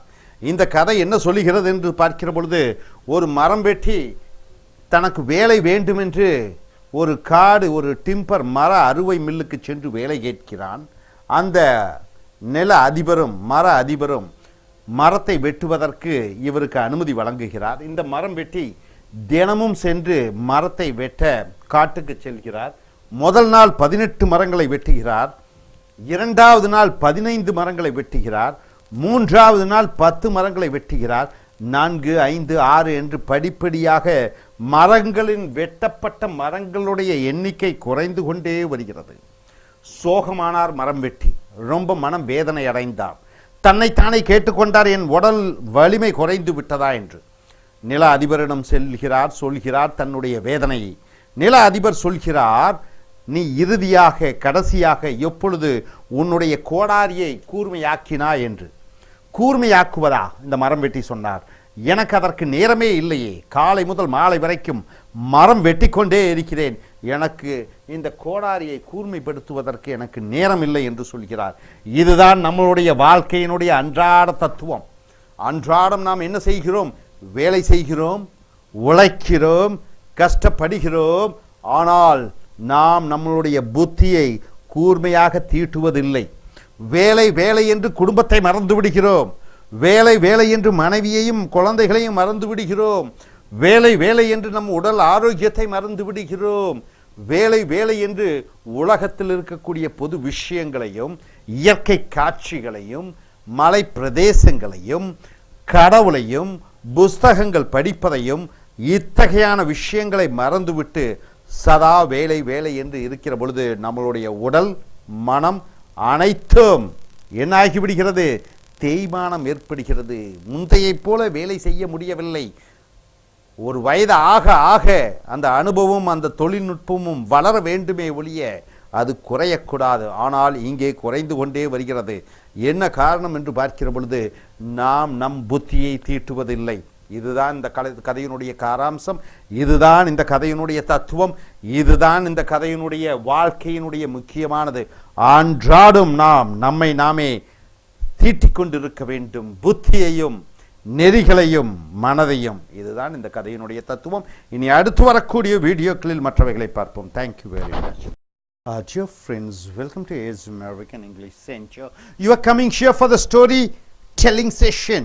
We develop the communication by telling a story and making you to speak and making you to tell a story. So storytelling is an important in communication skills. We have come so far, 9 stories we have come. This is 8 stories. This is the 9th story. It is Stephen Covey. Who is Stephen Covey? the greatest personality developer. Here he is saying, what is this book famous for? The book is 7 Habits of Highly Effective People. It's very famous and very touching story with a rooted moral. There is a moral science behind this. What does the story says? A very loving couple have been married for over 10 years. A married couple, they married for 10 years without any child. They don't have a child, and it was becoming their 11th year. 10 years is over, 11th year they coming, no child. Steve and Sarah, the husband's name is Steve and the wife's name is Sarah, stayed with each other and greatly hoped that they will have a child before their 11th year. Both were thinking, okay, 10 years is over, 11th year we will have a child. Of hope that they will have a child before their marriage. Runs out means what? No, child was not there, because they were under persuasion from friends and family members to get a divorce. What do you mean by divorce? You are not able to give birth to a child, let us get divorce and remarry somebody, and through them let us have a child. But they couldn't let go because of the strong bond of love between them. Both husband and wife are deeply in love. For the sake of child, they don't want to get divorced. But his friends and family members are telling to get divorced. Months passed, and one day, while Dave was returning back from work, he saw his wife walking down the road with a man. So Steve is not ready to divorce his wife. No, because he wasn't deeply in love with his wife. So here Steve saw Sarah walking with a man. Right? The first case. He saw his wife walking with a man. The man had his arms around her neck. This man is putting his arms around his wife's neck. And they looked very happy. Both are happy. For over a week, he saw the same man with his wife at various places. One day in beach, one day in mall, one day in cinema theater, one day in restaurant. He saw his wife with this man. And evening, once Dave was returning from work, he saw the man drop her off at the house after giving a kiss on her cheek. One day he came to home. He saw that man kissing his wife on her cheek. Dave was angry. Dave became very angry and sad. 2 days later, after a hectic day at work, 2 days after that, Dave was taking water with a glass jug from the dispenser when the phone rang.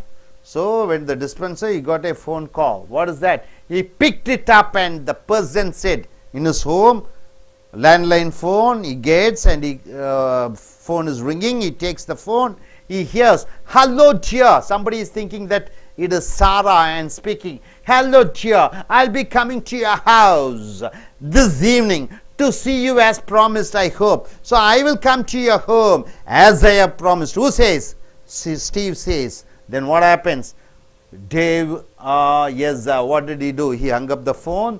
It was a male voice and he was sure the person was the man he had always seen her with. So he was sure that Sarah is with that man, and that's the man who has hung up. He suddenly became shaky with the thought that he has lost his wife to another man. He thought, okay, his wife is cheating him. He thought he has lost his wife to another man. The glass jug fell down from his hand and shattered into pieces. The glass broke into pieces. His wife came running into the room asking, is everything okay? His wife is asking, is everything okay? What happened? In anger, he gave his wife a push. He pushed his wife. She fell. She wasn't moving or getting up. Suddenly it hits on her head and she was unconscious. Dave then realized that she fell where he broke the glass jug. So he broke the glass jug. When he pushed his wife, and his wife fell on the jug and it pierced her back and she died. Who died? Wife died. So what happened? A large piece of glass had pierced her. He felt her break. pulse and heartbeat, but there she lay lifeless, no life at all. His wife was dead. In total confusion, he saw an envelope in her hand. So in total confusion, finally his wife was carrying an envelope. Envelope means what? A cover. What's that cover written? He took it, opened it, and was shocked by its content. It was a letter. It read, what did it read? My loving husband. Words cannot express how I feel. So I had to write it down. I am unable to say to you, so I am writing this letter. What is she writing? See here, I've been going to see a doctor for over a week time. 1 week I'm going to a doctor. And I wanted to be sure before I give you the news. Before I give you the news, I want to confirm that it was a true news. What is the true news? The doctor confirmed. What did the doctor confirm? That I am pregnant with a twin. With a twin. And our baby is due 2 months from now. So within 2 months, what will happen? Very confirmed that I am carrying, I am pregnant, I have 2 children, two child in my stomach, I am pregnant with twins. The same doctor is my long lost brother whom I lost contact with after our marriage. So 10 years before, I lost my brother, and he is my brother. The doctor is my brother. I don't want to tell immediately to you. I want to make it a confirmation that I am pregnant. After that, I want to tell you. So that was my brother. That is my brother. He is my brother who I have lost 10, 12 years back. So he has promised, what he has promised, the doctor, to take care of me and our baby and give us the best without collecting a dime. Means what? So my brother has told me that he is not going to charge any amount. So he is going to take care of the child and the delivery. Able to understand the story so far? A man and a wife lived for 10 years. They didn't have a baby. Then friends and relations want them to get divorced. But he is not ready to divorce his wife because he is so deeply emotionally connected with her. So one day what happened? He saw his wife hugging and going with some other man. So 1 week he followed and found out that he is some other man. And one day what happened? He rang up and said that I am going to come to your home. So he was shocked and he was carrying the jug and he dropped it down. And when his wife came, he pushed his wife and his wife fell on the jug. And what happened? The glass pierced her back and she died. But in her hand there was an envelope. In that envelope it is written that I am pregnant, 2 months pregnant. I got it confirmed when I went to the doctor, and the doctor is nobody else other than he is my brother, own brother whom I have missed. How many years back? 10 to 12 years back. So he promised me to take care of me and my baby. So he also promised to have a dinner with us today. So today he told, evening he is coming, picking us up and going for dinner today. I am putting this on your favorite chair in the sitting room for you. So I want to put this letter so that you can read it. I am putting this on your favorite chair in the sitting room for you to remember the day you proposed me, and I had to write to you saying, so I want you to remember this and I want to give you, because this is the day you proposed me. Yes, because I was so happy. Thanks for staying by my side. So wife says, even after 10 years, even when I didn't give a child, you stood with me. So I am very grateful to you. Yes, because I was so happy. Thanks for staying by my side. Your loving wife. The letter fell from his hand. He read the paper. He was shocked, shivering. He saw his wife dead, and the letter fell down from his hand. There was a knock at the door, and the same man he had seen with his wife came in and said, so he saw the same man whom he doubted, who came. Who is that man? Own brother, his own brother-in-law, his wife's own brother. And what did he say? Hello, Dave. So that man said, hello, Dave. I suppose I am right. Is the man the brother of your wife? And suddenly the man noticed his sister lying in a pool of blood.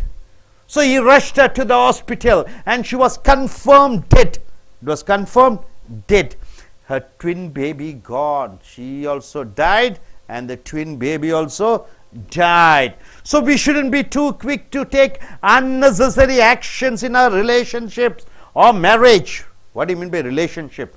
Just now this gentleman has asked, this gentleman, young boy, he asked, what do you mean by relationship? Why should ship be suffixed with relation? So, in relationship or marriage, what is marriage, sir? Husband and wife. You shouldn't doubt. You shouldn't take immediate decisions just by what you see.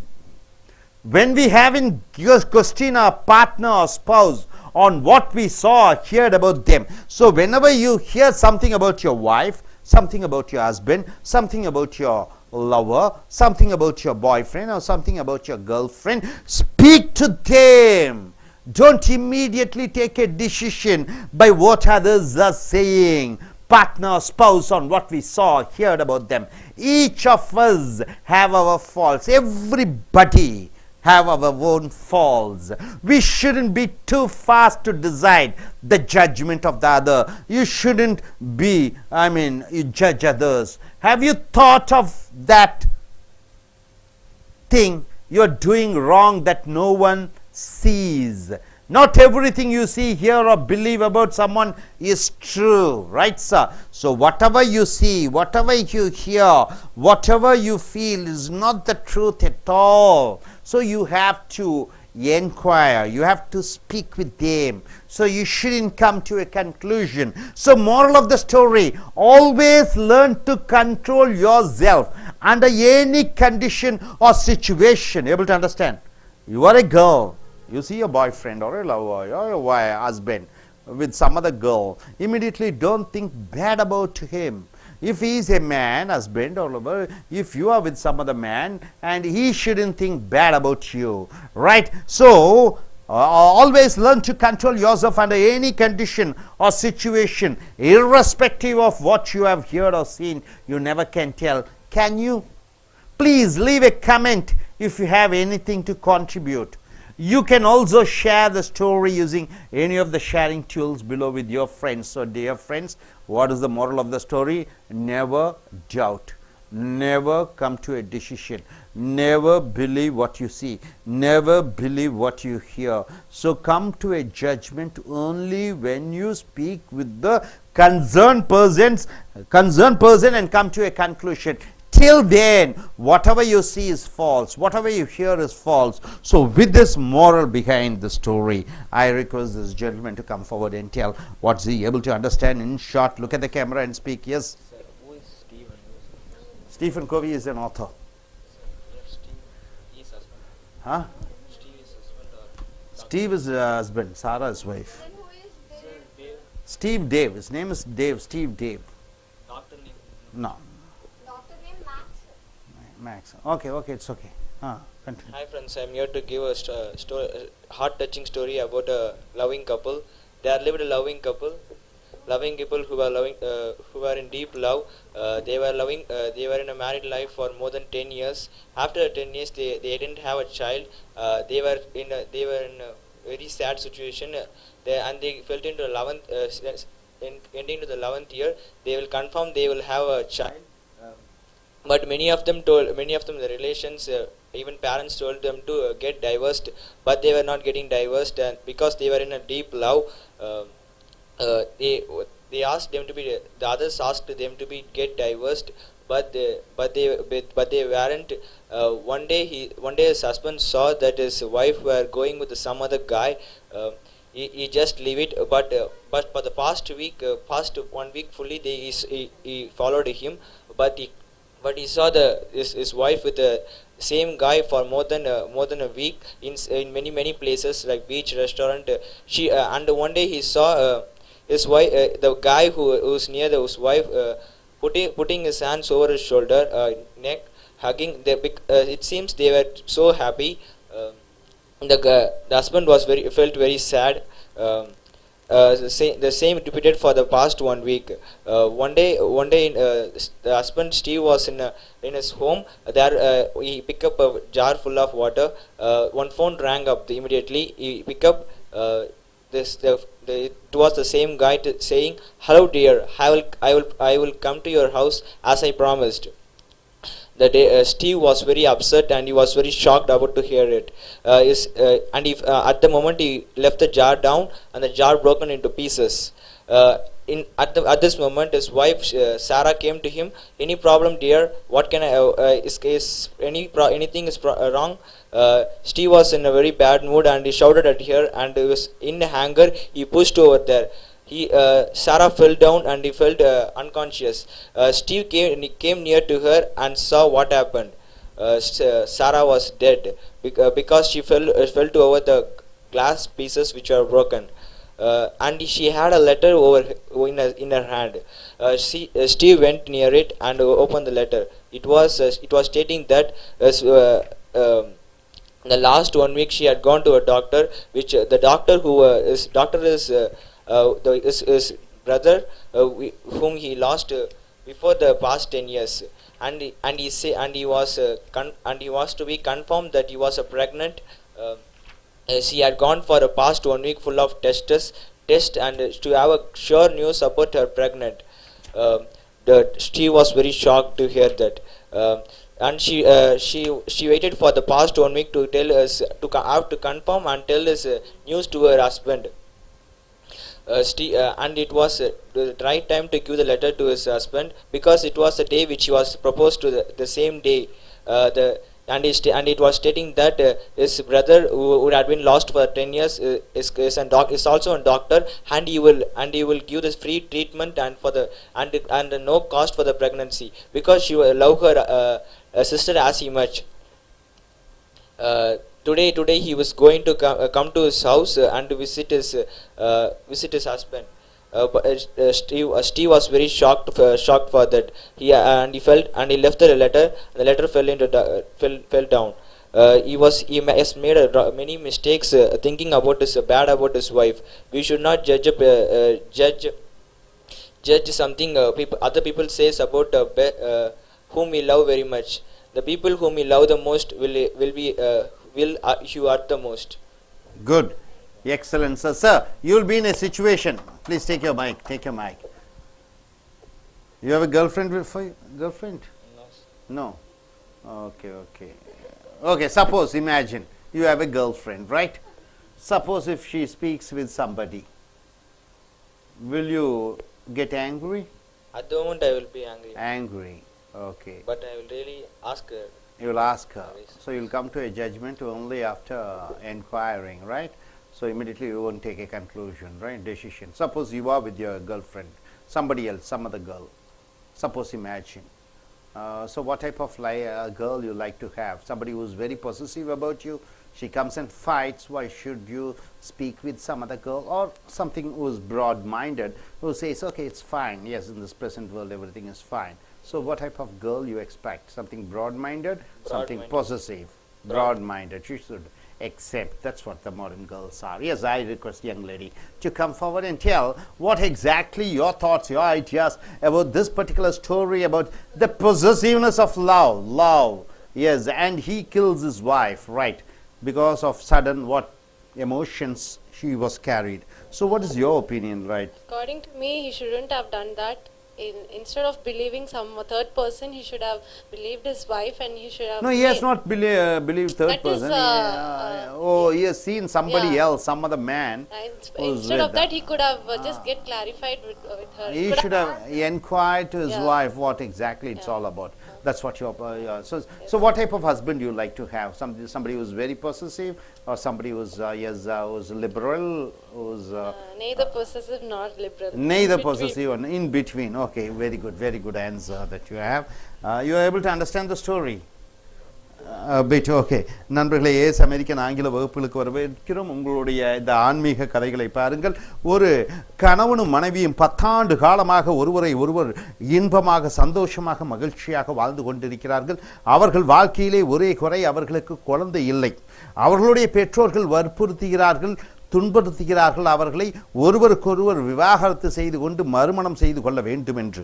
ஆனால் கணவன் அதை விவாகரத்து செய்வதற்கு தயாராக இல்லை.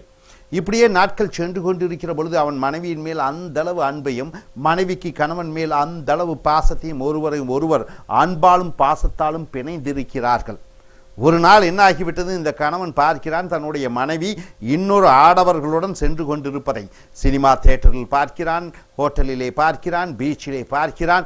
சந்தேகம் அவன் கண்களை மறைக்கிறது, கோபம் உருகிறான். ஒரு முறை வீட்டில் இருக்கிற பொழுது டெலிஃபோன் அடிக்கிறது. அங்கே அவன் சொல்கிறான், இன்று மாலை உன்னை நோக்கி தேடி வருகிறேன், நீ தயாராக இரு என்று. இந்த கோபத்திலே கண்ணாடி டம்ளர்களை வைத்திருக்கிறான், கூஜாவை வைத்திருக்கிறான். கை நடுங்குகிறது. அந்த கோபத்திலே அந்த கூஜா கீழே விழுந்துகிறது. கண்ணாடி துண்டுகள் மேல் நோக்கி நிற்கிறது.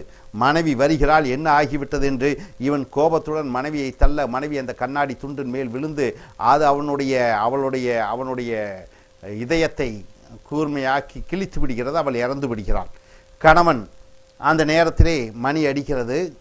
அந்த நேரத்திலே அவள் கையிலே ஒரு கடிதம் இருக்கிறது. அந்த கடிதத்தை பிரித்து படிக்கிறான். அந்த கடிதத்தில் எழுதப்பட்டிருக்கிறது, என்ன வாசகம் எழுதப்பட்டிருக்கிறது என்று பார்க்கிற பொழுது அந்த கடிதத்திலே, நான் என்னுடைய இழந்த சகோதரன் 10 ஆண்டு காலத்திற்கு முன்னாடி என்னுடைய இழந்த சகோதரனை நான் பார்த்தேன். அவன் இங்கே டாக்டராக இருக்கிறான். அவன்தான் என்னை பரிசோதித்து குழந்தை உருவாகி இருக்கிறது, இரட்டை குழந்தைகள், அதுவும் 2 மாதம் ஊர்ஜிதப்படுத்தப்பட்டிருக்கிறது என்று சொல்ல, இந்த நல்ல விஷயத்தை உங்களிடம் நேரடியாக கடிதம் மூலமாக சொல்ல வேண்டும் என்பதற்காக வந்திருக்கிறேன் என்று அந்த கடிதத்தில் எழுதியிருக்கிறாள். இதை படித்தவுடன் அவன் அழுகிறான், வேதனைப்படுத்துகிறான். அந்த நேரத்திலே அந்த மனிதன் சகோதரன் கதவை தட்டி கொண்டு உள்ளே வர இவன் பார்க்கிறான், அங்கே அவனுடைய சகோதரி இறந்து கிடப்பதை பார்க்கிறான். ஸோ இதனுடைய இந்த கதையினுடைய தத்துவம் என்ன, இந்த மோராலிட்டி, இதனுடைய பின் தத்துவம் என்ன என்று பார்க்கிற பொழுது, யாரையும் நாம் சந்தேகப்படக்கூடாது. நிபந்தனையற்ற காதல் தான் முக்கியம்.